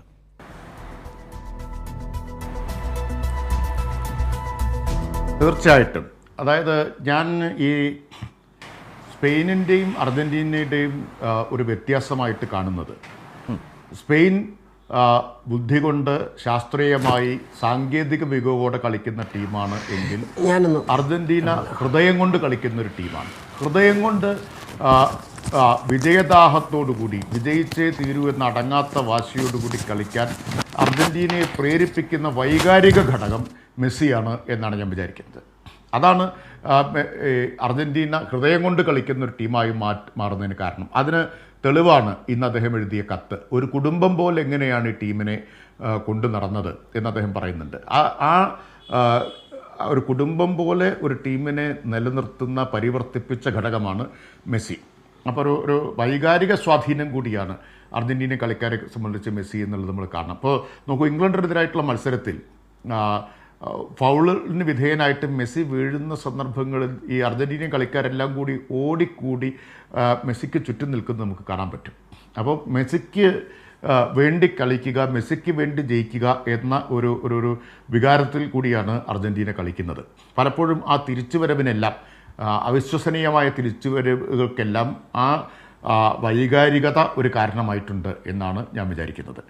മെസ്സി തീർച്ചയായിട്ടും ഫുട്ബോൾ ചരിത്രത്തിലെ ഇതിഹാസ താരങ്ങളുടെ കൂട്ടത്തിൽ തന്നെയായിരിക്കും അദ്ദേഹത്തിൻ്റെ സ്ഥാനം. 39ാമത്തെ വയസ്സിലാണ് അദ്ദേഹം ഈ കളി പുറത്തെടുക്കുന്നത്. അതുകൊണ്ടാണ് ഞാൻ പറഞ്ഞത്, അതിനൊരു പ്രധാനപ്പെട്ട കാരണം മെസ്സി ശരീരം കൊണ്ട് എന്നതിനേക്കാൾ കൂടുതൽ ബുദ്ധി കൊണ്ടുകൂടി കളിക്കുന്ന കളിക്കാരനാണ് എന്നതാണ്. ഫുട്ബോൾ കാലുകൊണ്ട് മാത്രം കളിക്കാനുള്ള കളിയല്ല, തലച്ചോറ് കൊണ്ടുകൂടി കളിക്കാനുള്ള കളിയാണ്. അപ്പോൾ മെസ്സി ഈ പ്രായത്തിൽ അദ്ദേഹത്തിന് മികവ് നിലനിർത്താൻ കഴിയുന്നത്, സാഹചര്യങ്ങളോട് അഡാപ്റ്റ് ചെയ്യാൻ കഴിയുന്നത് അദ്ദേഹം ഇപ്പോൾ കൂടുതൽ തലച്ചോറ് കൊണ്ട് കളിക്കുന്നു എന്നതാണ്. സ്വന്തമായിട്ട് ഗോളടിക്കുന്നതോടൊപ്പം സ്വന്തമായിട്ട് ഗോളടിക്കുക എന്നതിനേക്കാൾ അദ്ദേഹം മുൻഗണന കൊടുക്കുന്നത് ടീം ഗോളടിക്കുക എന്നതിനാണ്. അപ്പോൾ ശരിയായിട്ടുള്ള പാസുകൾ കൊടുക്കുന്നു. അത് ഒക്കെ ഒരു ഇതിഹാസ താരം എന്ന നിലയിലുള്ള മെസ്സിയുടെ മികവിനെ തന്നെയാണ് കാണിക്കുന്നത്. ഇപ്പോൾ പെലെയും മാറഡോണയ്ക്കും ഒക്കെ ഒപ്പം ഫുട്ബോൾ ചരിത്രത്തിൽ ഇടം പിടിക്കാൻ പോകുന്ന ഒരു താരമായിട്ടാണ് മെസ്സിയെ കാണുന്നത്. മെസ്സി തന്നെ പറഞ്ഞിട്ടുണ്ട്, മാറഡോണയുമായിട്ട് എന്നെ താരതമ്യം ചെയ്യരുത്, അദ്ദേഹം വളരെ മഹാനായ കളിക്കാരനാണ്, ആ താരതമ്യം പോലും ഞാൻ അർഹിക്കുന്നില്ല, ഇഷ്ടപ്പെടുന്നില്ല എന്ന് അദ്ദേഹം പറഞ്ഞിട്ടുണ്ട്. മറ്റ് പല കാര്യങ്ങളിൽ ഞാൻ മെസ്സിയേക്കാൾ മാറഡോണയെ ആരാധിക്കുന്നുണ്ടെന്ന് കൂടി ഞാൻ പറയട്ടെ. പല കാര്യം, പ്രത്യേകിച്ച് നിലപാടുകളുടെ കാര്യത്തിൽ. മെസ്സിയെ സംബന്ധിച്ച് ഫുട്ബോൾ മാത്രമേ ഉള്ളൂ, അതിനപ്പുറത്തൊന്നും അദ്ദേഹം ഒന്നും ഇടപെട്ടിട്ടില്ല. മാറഡോണ അങ്ങനെയല്ല. പക്ഷേ കളി മികവിൻ്റെ കാര്യത്തിൽ നമുക്കൊരു താരതമ്യം പ്രയാസമാകുന്ന തരത്തിൽ ഇവരെല്ലാം, പെലെയാണെങ്കിലും മാറഡോണയാണെങ്കിലും മെസ്സിയാണെങ്കിലും, ഒരു ഇതിഹാസ താരങ്ങൾ എന്ന നിലയിൽ ലോക ഫുട്ബോൾ ചരിത്രത്തിൽ ഇടം പിടിക്കുന്നവരാണ്. വേറെയും താരങ്ങളുണ്ട് കേട്ടോ. ഇപ്പോൾ പുഷ്കാസ് ഉണ്ട്, യോഹാൻ ക്രൈഫ് ഉണ്ട്, ഗാരിഞ്ചയുണ്ട്, യൂസേബിയോ ഉണ്ട്. ഇവരെയൊന്നും മറന്നുകൊണ്ടല്ല, വേറെയും അനേകം പേരുകളുണ്ട്, മറന്നുകൊണ്ടല്ല ഞാൻ പറയുന്നത്. പക്ഷേ ഈ 3 പേർ ഫുട്ബോൾ ചരിത്രത്തിൽ ഇടം പിടിക്കുന്ന ഒരു താരങ്ങൾ തന്നെയായിരിക്കും. ഒരു കാൽപ്പനികതയാണ് മെസ്സിയുടെ കളിയുടെ ഒരു പ്രത്യേകതയായിട്ട് എനിക്ക് തോന്നുന്നത്. കാൽപ്പനികമായി കാൽപന്തിനെ മാറ്റിയെടുത്ത്, അല്ലെങ്കിൽ കാലുകൊണ്ട് കവിത രചിക്കുന്ന ഒരു കളിക്കാരൻ എന്ന് പറഞ്ഞാൽ ഒട്ടും അതിശയോക്തിയാവില്ല എന്ന് തെളിയിക്കുന്ന എത്രയോ നീക്കങ്ങൾ നമ്മൾ ഈ ലോകകപ്പിൽ തന്നെ കണ്ടു. 39ാമത്തെ വയസ്സിൽ പോലും അദ്ദേഹത്തിൽ നിന്ന് കാണുകയുണ്ടായി. അപ്പോൾ മെസ്സി ഒരു താരതമ്യമില്ലാത്ത, ഈ ലോകകപ്പിൽ സമാനതകളില്ലാത്തൊരു കളിക്കാരൻ തന്നെയാണ്. ഞാൻ എംബാപ്പയെയും മെസ്സിയെയും താരതമ്യം ചെയ്തതല്ല. എംബാപ്പയ്ക്ക് ഇനിയും സമയം അവശേഷിക്കുന്നുണ്ടെന്ന് കാണണം. നമുക്കങ്ങനെ താരതമ്യം ചെയ്തുകൊണ്ട് എംബാപ്പെ മെസ്സിയേക്കാൾ പിന്നിലാണെന്ന് പറയേണ്ട കാര്യം ഇപ്പോൾ ഉണ്ടെന്ന് തോന്നുന്നില്ല. ഞാൻ സുബൈർ പറഞ്ഞതിന് വളരെ കൗതുകത്തോടെയും ആദരവോടു കൂടിയിട്ടാണ് നോക്കിക്കൊണ്ടിരുന്നത്. എത്ര മനോഹരമായിട്ടാണ് അദ്ദേഹം കളിയോടെ വിലയിരുത്തിയത് എന്നുള്ളത്. ഞാൻ അത്തരൊരു താരതമ്യത്തിലേക്ക്, മെസ്സി എംബാപ്പയും തമ്മിലുള്ള താരതമ്യത്തിലേക്കല്ല പോയത്. ഒരു ഉദാഹരണം ചൂണ്ടിക്കാണിച്ചു എന്നേ ഉള്ളൂ. വളരെ വേഗമുള്ള ഒരു സ്ട്രൈക്കർ, ഒരുപക്ഷെ ലോക ഫുട്ബോളിൽ നിന്ന് ഏറ്റവും വേഗത്തിൽ ഓടുന്ന ഒരു സ്ട്രൈക്കറാണ് എംബാപ്പെ. ആ എംബാപ്പയ്ക്ക് പന്ത് കിട്ടാത്ത തരത്തിൽ പാസിംഗ് ലൈൻ ബ്ലോക്ക് ചെയ്യാൻ സ്പെയിനിന് കഴിഞ്ഞു എന്നതാണ്. അത് മിഡ്ഫീൽഡിലെ ആധിപത്യം കൊണ്ടാണ്. മിഡ്ഫീൽഡിൽ കളി നിയന്ത്രിച്ചത് സ്പെയിനാണ്. പ്രത്യേകിച്ച് സ്പെയിനിൻ്റെ പ്ലേ മേക്കറും ക്യാപ്റ്റനുമായിട്ടുള്ള റോഡ്രിയാണ്. ആ മധ്യനിരയുടെ, റോഡ്രി നയിക്കുന്ന മധ്യനിരയുടെ മികവാണ് അതിന് കാരണമായത്. അതുപോലെ മെസ്സിയുടെ കാര്യത്തിൽ ആവർത്തിക്കാനാവുമെന്നല്ല ഞാൻ പറഞ്ഞത്.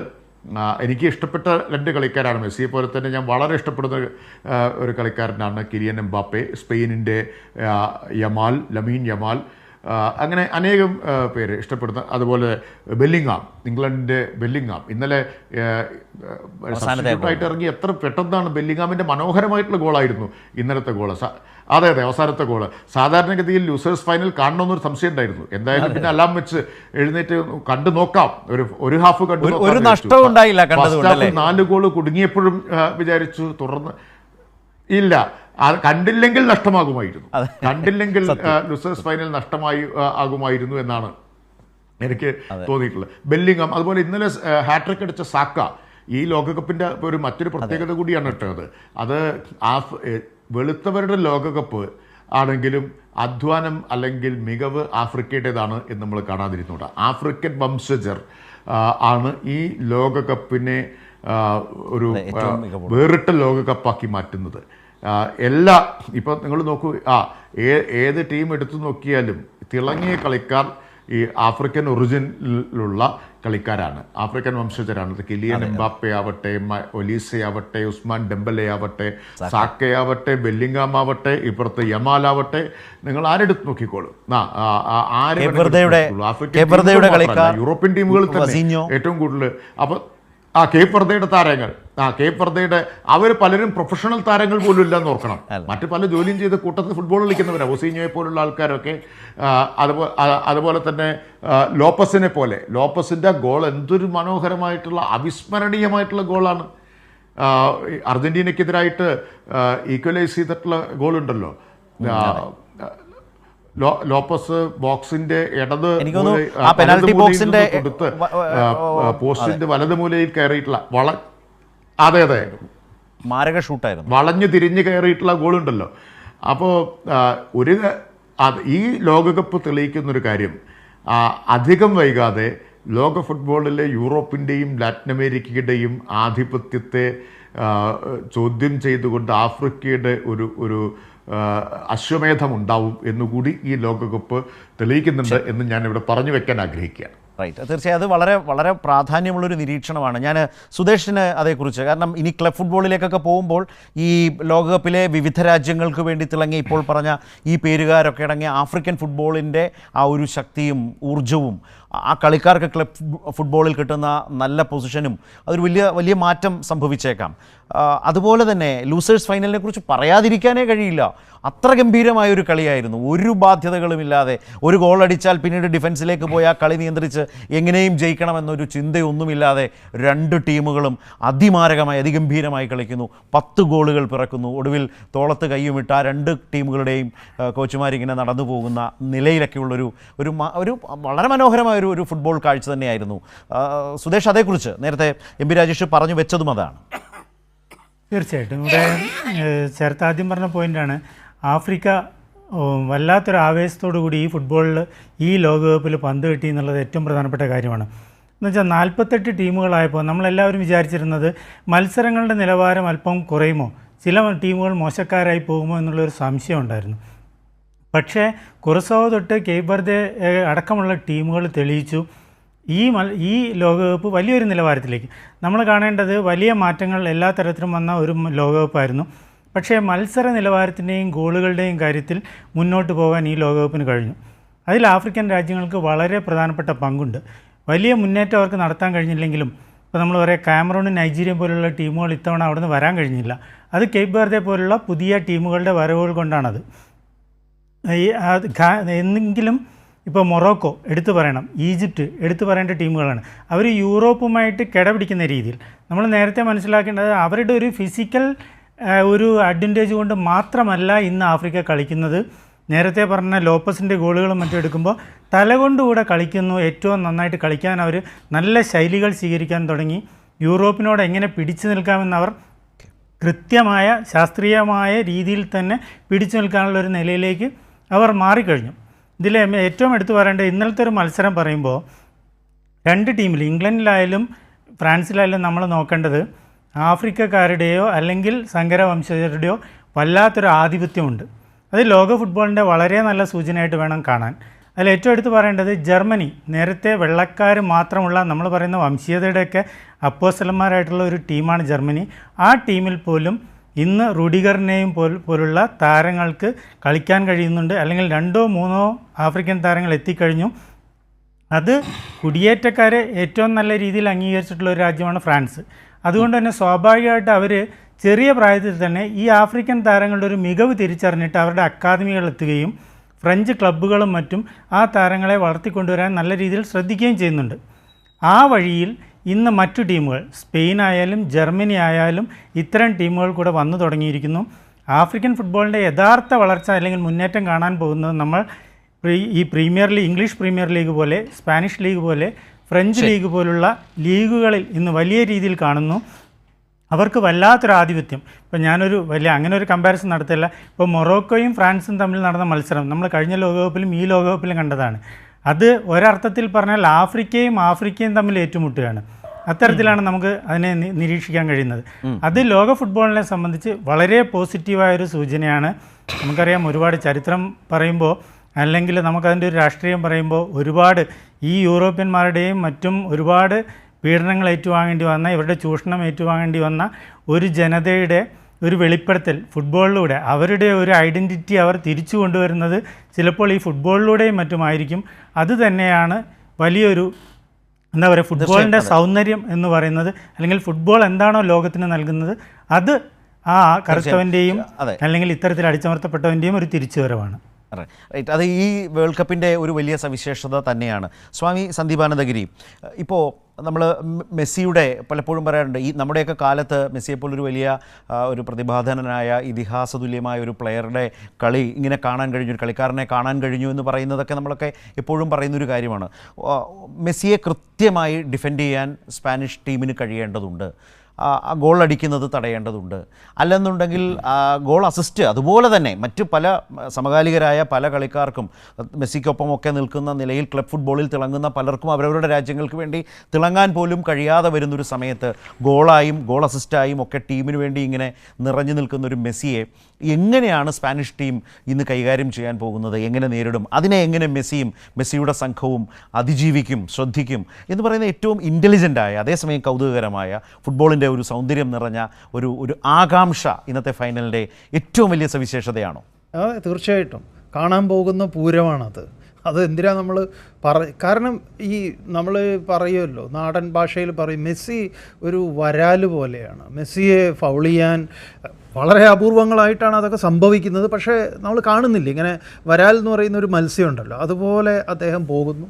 നേരത്തെ രാജേഷൊക്കെ പറഞ്ഞതുപോലെ, എല്ലാവരും പറഞ്ഞതുപോലെ മെസ്സിയെക്കുറിച്ച് ഇങ്ങനെ ഇത് കേൾക്കുമ്പോൾ നമ്മൾ നേരത്തെ പറഞ്ഞുവല്ലോ, മെസ്സിയെ നേരിട്ട് കണ്ട് മെസ്സിയിൽ നിന്ന് മെസ്സിയുടെ ഇടങ്കാല് കൊണ്ടുള്ള ഒരു ഗോൾ മുഖത്തേക്ക് വലയ്ക്കകത്തേക്ക് പോയത് നേരിട്ട് കാണാൻ ഭാഗ്യമുണ്ടായിട്ടുള്ള ഒരാളും കൂടിയാണ്.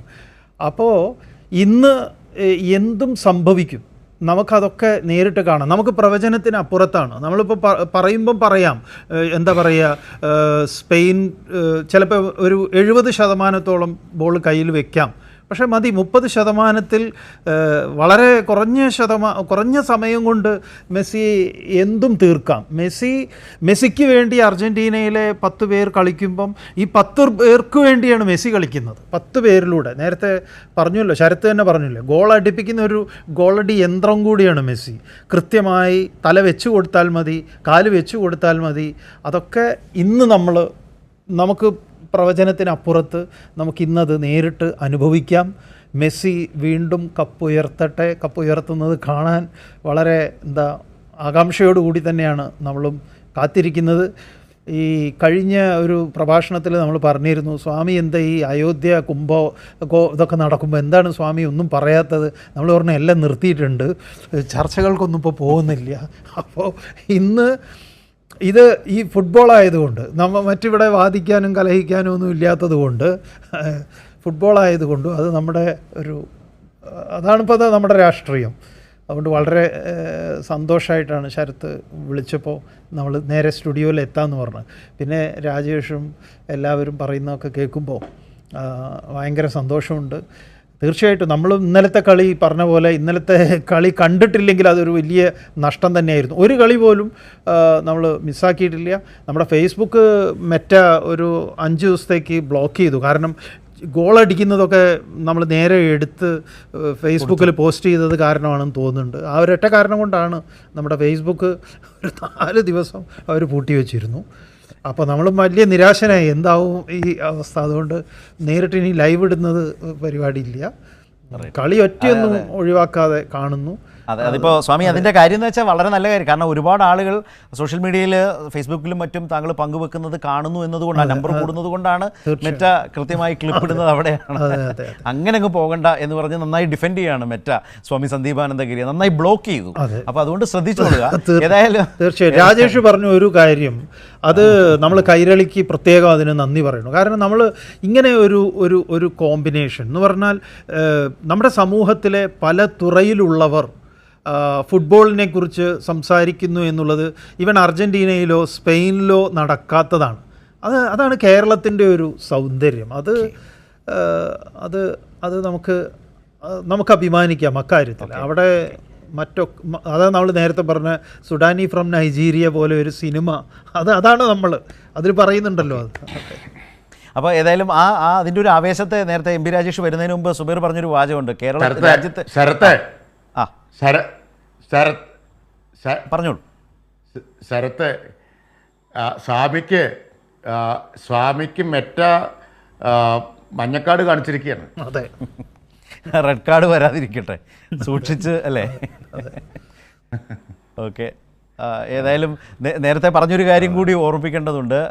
ലോകത്ത് തന്നെ ഇത്രയധികം ആരാധകരുള്ള എല്ലാ രാജ്യങ്ങൾക്കുമായി അങ്ങനെ കൃത്യമായ ഫാൻസ് അസോസിയേഷനുകളുള്ള ഒന്നാണ്.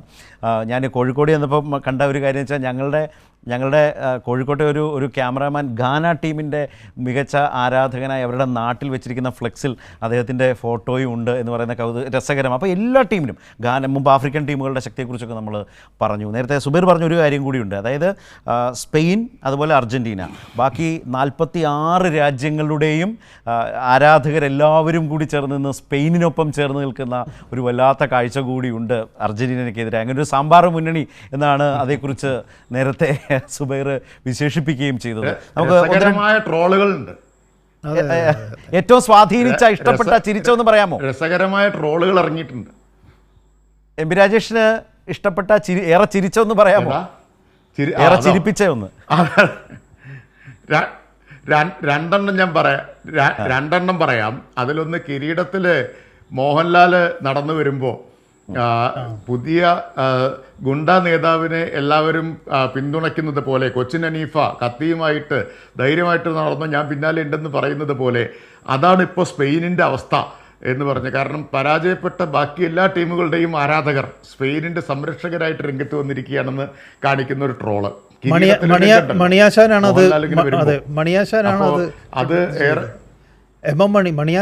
അത് ഫേസ്ബുക്കിൽ ആദ്യം ഇറക്കിയത്. അതെ, രണ്ടാമത്തൊന്ന് യമീൻ ലമാൽ കൊച്ചുകുട്ടിയാവുമ്പോൾ യുനിസെഫിന് വേണ്ടി മറ്റേ മെസ്സി ഒരു ഫോട്ടോഷൂട്ട് നടത്തിയിരുന്നല്ലോ, കുളിപ്പിക്കുന്ന ഒരു ഫോട്ടോഷൂട്ട്. അപ്പോൾ അതിൻ്റെ ഒരു പുതിയ വെർഷൻ പോർച്ചുഗലും ബ്രസീലും കൂടി മുതിർന്ന യമാലിനെ കുളിപ്പിക്കുന്ന ഒരു എൻ്റെ ബാലഗോപാലിനെ എണ്ണ തേപ്പിക്കുമ്പോൾ എന്നുള്ള പാട്ടിൻ്റെ പാരഡിയും കൂടിയായിട്ടുള്ള ഒരു ട്രോള്. ഇത് രണ്ടും ഏറ്റവും ശ്രദ്ധേയമായിരുന്നു. ആ ട്രോൾ ഉണ്ടാക്കിയവരുടെ സർഗാത്മകതയെ നമ്മൾ അഭിനന്ദിക്കാതെ പറ്റില്ല. ബ്യൂട്ടിഫുൾ ആണ്. അതിനു മുമ്പ് ഇംഗ്ലണ്ട് അർജൻറ്റീന മത്സരം നടന്നപ്പോൾ ഹാരിയാണ് എല്ലാവരും ചേർന്ന് പൗഡർ ഇടിച്ച് തലമുടിയൊക്കെ ചീഴിച്ച് കളത്തിലേക്ക് ഇറക്കുന്ന, പോർച്ചുഗലും ബ്രസീലും എല്ലാം ചേർന്ന്. ഇപ്പോൾ അത് യമാലിലേക്ക് വന്നിട്ടുണ്ട്. ഞാൻ സുബൈർ ഒരു കാര്യം കൂടി, സുബൈറിന് വലിയ ഫൈറ്റ് നടത്തേണ്ടി വരുന്നുണ്ടോ? സുബൈറിന് നേരെ നിങ്ങളുടെ നാട്ടിലത്തെ ഒരു അനുഭവമാണ് ചോദിക്കുന്നത്. മറ്റ് ഫാൻസുകാരെല്ലാം കൂടി സുബൈർ ഇങ്ങനെ അർജൻറ്റീനയുടെ മെസ്സിയുടെ മികവ് സാധ്യതകൾ കൂടുതലായി പറയുമ്പോൾ നേരെ വരാറുണ്ടോ? അവരോട് വർത്തമാനം പറയേണ്ടി വരാറുണ്ടോ? തീർച്ചയായിട്ടും. കാരണം അർജൻറ്റീന ഓല് വിചാരിച്ച് അർജന്റീന തപ്പിത്തടഞ്ഞ് വരുന്ന സമയത്ത് ഫൈനലിൽ എത്തുന്ന ഒരിക്കലും ഓല് പ്രതീക്ഷിച്ചില്ല. ഈജിപ്തിനെതിരെ അവസാന നിമിഷമാണ് പോരാടി നേടുന്നത്. പിന്നെ കെബർദക്കെതിരെ, അവസാന യൂറോപ്യൻ രാജ്യമായ സ്വിറ്റ്സർലൻഡിനെതിരെ. അപ്പം അർജന്റീന ഇവിടെ എത്തിയവർക്ക് ഒരിക്കലും ഉൾക്കൊള്ളാൻ സാധിക്കില്ല. ഇന്ന് അഥവാ അർജന്റീന ജയിക്കുകയാണെങ്കിൽ ഓലെ കാര്യം പോക്കുവാണ്. അത് മാത്രമല്ല, എന്നാലും നമ്മൾ പ്രതിരോധിക്കേണ്ടത്, ഫൈനലെത്തിയല്ലോ, പ്രതിരോധിക്കേണ്ട ഓല് വൈത്തല കൂടുണ്ട്. പക്ഷെ ഞാൻ ഒരൊറ്റ കാര്യം പറയാം, മെസ്സിയും അർജന്റീനയും ഭയങ്കര കളിക്കാരും ഭയങ്കര ബന്ധത്തിലാണ്. ഇങ്ങനൊരു ബന്ധം പിന്നെ ക്രിസ്ത്യാനോ റൊണാൾഡോക്ക് പോർച്ചുഗലിൽ കിട്ടുകയാണെങ്കിൽ ക്രിസ്ത്യാനോ റൊണാൾഡോക്ക് ലോക ചാമ്പ്യനാക്കി കൊടുക്കേനി. അപ്പം മെസ്സി എന്ന് പറഞ്ഞാൽ അർജന്റീന കളിക്കാർ അവിടെ മരിക്കും. അപ്പം അത്രയുമാണ് ഡീപ്പോളടക്കം. അത് മാത്രമാണ് ഓലെ ഇത്. അതാണ് പിന്നെ അർജന്റീനക്കുള്ള 100% ഗുണം എന്ന് പറഞ്ഞത്. അപ്പം ഇന്ന് തുടർച്ചയായിട്ട് 2ാം കിരീടത്തിനും 4ാം കിരീടത്തിനും വേണ്ടിയിട്ട് മെസ്സിക്ക് വേണ്ടി അവിടെ സഹ കളിക്കാർ അവിടെ ജീവൻ പോയാലും പോലും പിന്നെ പോരാടും എന്ന് എനിക്ക് ഉറപ്പ്. അത്രയുമാണ് മെസ്സിയും അർജന്റീന കളിക്കാരുള്ള ബന്ധം. ആ ക്രിസ്ത്യാനോ റൊണാൾഡോക്ക് കിട്ടാതെ പോയതും അത് തന്നെയാണ്. പിന്നെ ഒരു 70% സ്പെയിൻ ബോൾ കൺട്രോൾ ചെയ്യാൻ സാധ്യതയുണ്ട്. ആ ബോൾ കൺട്രോൾ ചെയ്താലും ആ സ്പെയിൻ്റെ മധ്യനിര ആരാണെന്ന് അടക്കി ഭരിക്കുന്നത് ഓൽക്കായിരിക്കും ജയത്തിൻ്റെ ജയം മുന്നോട്ടുണ്ടാകാൻ സാധിക്കും. എനിക്ക് തോന്നുന്നു കളി നിയന്ത്രിക്കുന്ന മിഡ്ഫീൽഡറാണ്. അപ്പോൾ മിഡ്ഫീൽഡർ ഏറ്റവും കൂടുതൽ ആധിപത്യം ആർക്കായിരിക്കും? ഓളുണ്ടാവുമ്പോൾ ഫോർവേഡ് പന്തിട്ടുള്ളൂ. ആ അടുക്കി ഭരിക്കാൻ സ്പെയിനെ പൂർണ്ണമായി അർജന്റീന അനുവദിക്കില്ല എന്നാണ് എൻ്റെ ഒരു അഭിപ്രായം. അതുകൊണ്ട് മരിച്ചാലും പോലും പോരാടും അർജന്റീന ട്രോഫി നേടാൻ മെസ്സിക്ക് എന്നാണ് വിശ്വാസം. അതുകൊണ്ട് ഇന്നത്തെ കിരീടം സ്പെയിന് അർജന്റീന വിട്ടുകൊടുക്കാൻ ഒരിക്കൽ തയ്യാറല്ല. വിജയം മാത്രമാണ് അർജന്റീന ലക്ഷ്യം. അത് നമ്മൾ കണ്ടതാണ് ഈ ലോകകപ്പ്. ഞാൻ ആദ്യം പറഞ്ഞ മാതിരി മരിയൻ്റെ അഭാവമുണ്ടെങ്കിലും അർജന്റീന തിരിച്ചടിച്ച് സ്പെയിനെ ഫൈനലിസിമ എന്ന് പറയുന്ന ഒരു മത്സരം നമ്മളെ മുന്നിൽ വന്നതാണ്. അത് ഖത്തർ അമേരിക്കൻ്റെ യുദ്ധത്തിൻ്റെ പ്രശ്നം കൊണ്ടാണ് ഫൈനലിസിമ നഷ്ടപ്പെട്ടത്. അപ്പോൾ ഫൈനലിസിമ ഒരു ടൂർണമെൻറ്റ്, ഒരു ഫൈനൽ പോലും ഇത് അതേ മോഡലാണ് നടക്കാൻ പോണത്. അതുകൊണ്ട് സ്പെയിൻ വലിയ ശക്തരാണെങ്കിലും അർജന്റീന പോരാടി ഇത് നേടും എന്നാണ് എൻ്റെ വിശ്വാസം. ഏതായാലും ആ പോരാട്ട വീര്യം അർജന്റീനയ്ക്കാണ് ഒരു മുൻതൂക്കം നൽകുന്നത് എന്നാണ് സുബൈർ ഏറ്റവും അവസാനം പറഞ്ഞു വെച്ചിരിക്കുന്നത്. എം പി രാജേഷ്, ഒരു മുൻതൂക്കം പറയാൻ സന്നദ്ധനാണോ? തീർച്ചയായിട്ടും സുബൈറിൻ്റെ വിശകലനം ശരിയാണ്. സ്പെയിൻ കൂടുതൽ സാങ്കേതിക മികവുള്ള ടീമാണ്, കൂടുതൽ ഡിസിപ്ലിൻഡ് ആയിട്ടുള്ള ടീമാണ്. പക്ഷേ നേരത്തെ ഞാൻ പറഞ്ഞല്ലോ, മെസ്സി എന്ന ഘടകം അർജന്റീനയെ വ്യത്യസ്തമാക്കുന്നുണ്ട്. അപ്പോൾ അതുകൊണ്ട് പോരാട്ട വീര്യത്തിൻ്റെ വൈകാരിക പ്രചോദനം മെസ്സിയാണ്. അപ്പോൾ സുബൈറിൻ്റെ നിരീക്ഷണം തെറ്റാണെന്ന് ഞാൻ വിചാരിക്കുന്നില്ല. ഓക്കെ. പിന്നെ അദ്ദേഹം പറഞ്ഞൊരു പ്രധാനപ്പെട്ട കാര്യമുണ്ട്. ഫൈനലിസിമ നടക്കാതെ പോയ ഫൈനലിസിമ, യൂറോ കപ്പ് ചാമ്പ്യന്മാരായ സ്പെയിനും കോപ്പ ചാമ്പ്യന്മാരായിട്ടുള്ള അർജന്റീനയും തമ്മിൽ ഖത്തറിൽ നടക്കേണ്ടിയിരുന്ന എന്നാൽ യുദ്ധം കാരണം നടക്കാതെ പോയ ഫൈനലിസിമയുടെ ഒരു കുറവ്, അത് നടക്കാതെ പോയതിൻ്റെ കുറവ് ഇപ്പോൾ പരിഹരിക്കപ്പെടുന്ന ഫൈനലോട് കൂടി. അതെ സ്വാമി, ഒറ്റ വാചകം. ഇത് അതെ, സുബൈറിൻ്റെ ഒരു നിരീക്ഷണം ഉണ്ടല്ലോ, അത് ഗംഭീര നിരീക്ഷണമാണ്. അതാണ് നമ്മുടെ കേരളത്തിലെ ഒരു കളിക്കാരൻ്റെ നിരീക്ഷണം. കാരണം നമ്മുടെ റൊണാൾഡോന് പറ്റിയിട്ടുള്ള കാരണം അദ്ദേഹം ഒരു ടീമുമായിട്ട് യാതൊരു വിധത്തിലുള്ള ഒരു കോർഡിനേഷനും ഇല്ലാത്ത ഒരവസ്ഥ. അത് നല്ലൊരു നിരീക്ഷണം ആണത്. തീർച്ചയായിട്ടും ഇത് അർജന്റീനയ്ക്കുള്ളതായിരിക്കട്ടെ, ഇതൊരു സംഭവമാവട്ടെ എന്നുള്ളത് തന്നെയാണ് നമ്മുടെ പ്രാർത്ഥനയും പ്രതീക്ഷയും ഒക്കെ. ഏതായാലും സുദേശിനെ ഞാൻ ബോധപൂർവ്വം ഞാനായിട്ട് സ്പെയിനിൻ്റെ ഒരു വിജയത്തെ ഇഷ്ടപ്പെടുന്ന ഒരാളായിട്ട് കാണുകയാണ് സുദേശ്. പക്ഷേ മെസ്സി ഒരു വലിയ വികാരമായ ഒരു ടീമിൽ പടരുന്നത് ആർക്കും നിഷേധിക്കാനാവാത്ത വിധം നമ്മുടെ മുമ്പിൽ നിൽക്കുന്നു എന്നതുകൂടിയില്ലേ സുദേശ്? നിർത്താം നമുക്ക്. തീർച്ചയായിട്ടും ശരത്ത്, ഇപ്പം ഇവിടെ എല്ലാവരും ആരാധന വെളിപ്പെടുത്തിയ സാഹചര്യത്തിൽ എൻ്റെ ഉള്ളിലെ ഒരു ആരാധകൻ പുറത്തു വന്നതാണ്. ഞാൻ സാമ്പാർ മുന്നണിയുടെ ആൾ തന്നെയാണ്. പക്ഷേ അതെന്ന് വെച്ചാൽ ഞാൻ ബ്രസീൽ ആരാധകനാണ്. പക്ഷേ ഇവിടെ സെക്കൻഡ് ടീം, നേരത്തെ എം പി രാജേഷ് സാബു പറഞ്ഞ പോലെ എൻ്റെ സെക്കൻഡ് ടീം സ്പെയിനാണ്. സ്വാഭാവികമായിട്ട് ഇന്ന് ഞാൻ പറയുന്നത് ഒരു ചെറിയ ടാക്ടിക്സും കൂടെ പറയാം. ഇന്ന് ഇംഗ്ലണ്ട് നേരിട്ട പോലെ ആയിരിക്കില്ല സ്പെയിൻ മെസ്സിയെ നേരിടുക. മെസ്സിയുടെ പിന്നാലെ 2-3 പേർ ഓടുന്നതിന് പകരം മെസ്സിയിലേക്ക് പന്തെത്തുന്നതും മെസ്സിയിൽ നിന്ന് പന്ത് പോകുന്നതും തടയാനായിരിക്കും ശ്രമിക്കുക. അതിൽ വിജയിക്കുകയാണെങ്കിൽ അത് സ്വാഭാവികമായിട്ടും അത് നടപ്പാക്കാൻ ശേഷിയുള്ള ഒരു ടീമാണ് സ്പെയിൻ. അതിഗംഭീരമായി ഫ്രാൻസിനെതിരെ നടപ്പാക്കുകയും ഒരു സ്പാനിഷ് വിജയം ഉണ്ടാവുകയും ചെയ്യണം എന്ന് ആഗ്രഹിക്കുന്നു. അല്ലേ? തീർച്ചയായും. എം പി രാജേഷ്, സ്വാമി. അതെ അതെ അതെ അതെ അതെ, നമുക്ക് കാണാം, വെടിക്കെട്ട് കാണാം. ഓക്കെ, തീർച്ചയായും എല്ലാവരും ആകാംക്ഷയോടെ കാത്തിരിക്കുകയാണ്. അതെ, അപ്പം നമുക്ക് 12:30 കളി കാണാം അല്ലേ സുബൈർ? നിർത്തട്ടെ. സുബൈറിന്റെ എതിരാളികൾ തീർച്ചയായിട്ടും 12:30 കാണാം, ഒരു വെടിക്കെട്ട് കാണാം. ഓക്കെ, മതി, ശരി. അപ്പോൾ എല്ലാവർക്കും വളരെയധികം നന്ദി, സന്തോഷം. ഈ കാര്യങ്ങളൊക്കെ ഇങ്ങനെ സന്തോഷത്തോടെ മനസ്സറിഞ്ഞ് എല്ലാവരും ഇങ്ങനെ പറഞ്ഞതൊക്കെ ഞങ്ങളൊക്കെ ഇങ്ങനെ കേട്ടിരിക്കുകയായിരുന്നു. വലിയ സന്തോഷമുണ്ട്. ഇന്ന് രാത്രി സ്കൂൾ കുട്ടികൾക്കൊക്കെ ഈ കളികളൊക്കെ കാണാം. നാളെ സ്കൂളിൽ പോകേണ്ട, അവധി പ്രഖ്യാപിച്ചിട്ടുണ്ട്. ഏതായാലും പവർ കട്ടില്ല എന്ന് സർക്കാർ പറഞ്ഞിട്ടുണ്ട്. അപ്പോൾ അതുകൊണ്ടാണ് ഇടയ്ക്ക് മുമ്പ് ട്രോളുകളെക്കുറിച്ച് പറഞ്ഞതുപോലെ, അപ്പോൾ സ്കൂൾ അവധി മാത്രം പോരാ, മന്ത്രി കൂടി കനിയണം. ഇടയ്ക്ക് അറിയാതെ പോലും KSEB കറണ്ട് ഓഫ് ചെയ്ത് കളയരുത്. എല്ലാവർക്കും ഫുട്ബോൾ കളി കാണാനുള്ളതാണ്. അപ്പോൾ ആ ജാഗ്രത കൂടി സർക്കാരിൻ്റെ ഭാഗത്ത്, കനിവ് കൂടി സർക്കാരിൻ്റെ ഭാഗത്ത് നിന്നുണ്ടാകണം എന്നാണ് എല്ലാവരുടെയും ഒരു ആഗ്രഹം. അതുകൂടി പങ്കുവെച്ചുകൊണ്ട് നമുക്കെല്ലാവർക്കും ഇന്നത്തെ ന്യൂസ് ആൻഡ് വ്യൂസ്, ഈ ഫുട്ബോളിൻ്റെ ഒരു ആവേശത്തിൻ്റെ കാഴ്ചകളും അനുഭവ തലങ്ങളും പങ്കുവെച്ചുകൊണ്ടുള്ള ന്യൂസ് ആൻഡ് വ്യൂസ് അവസാനിക്കുന്നു.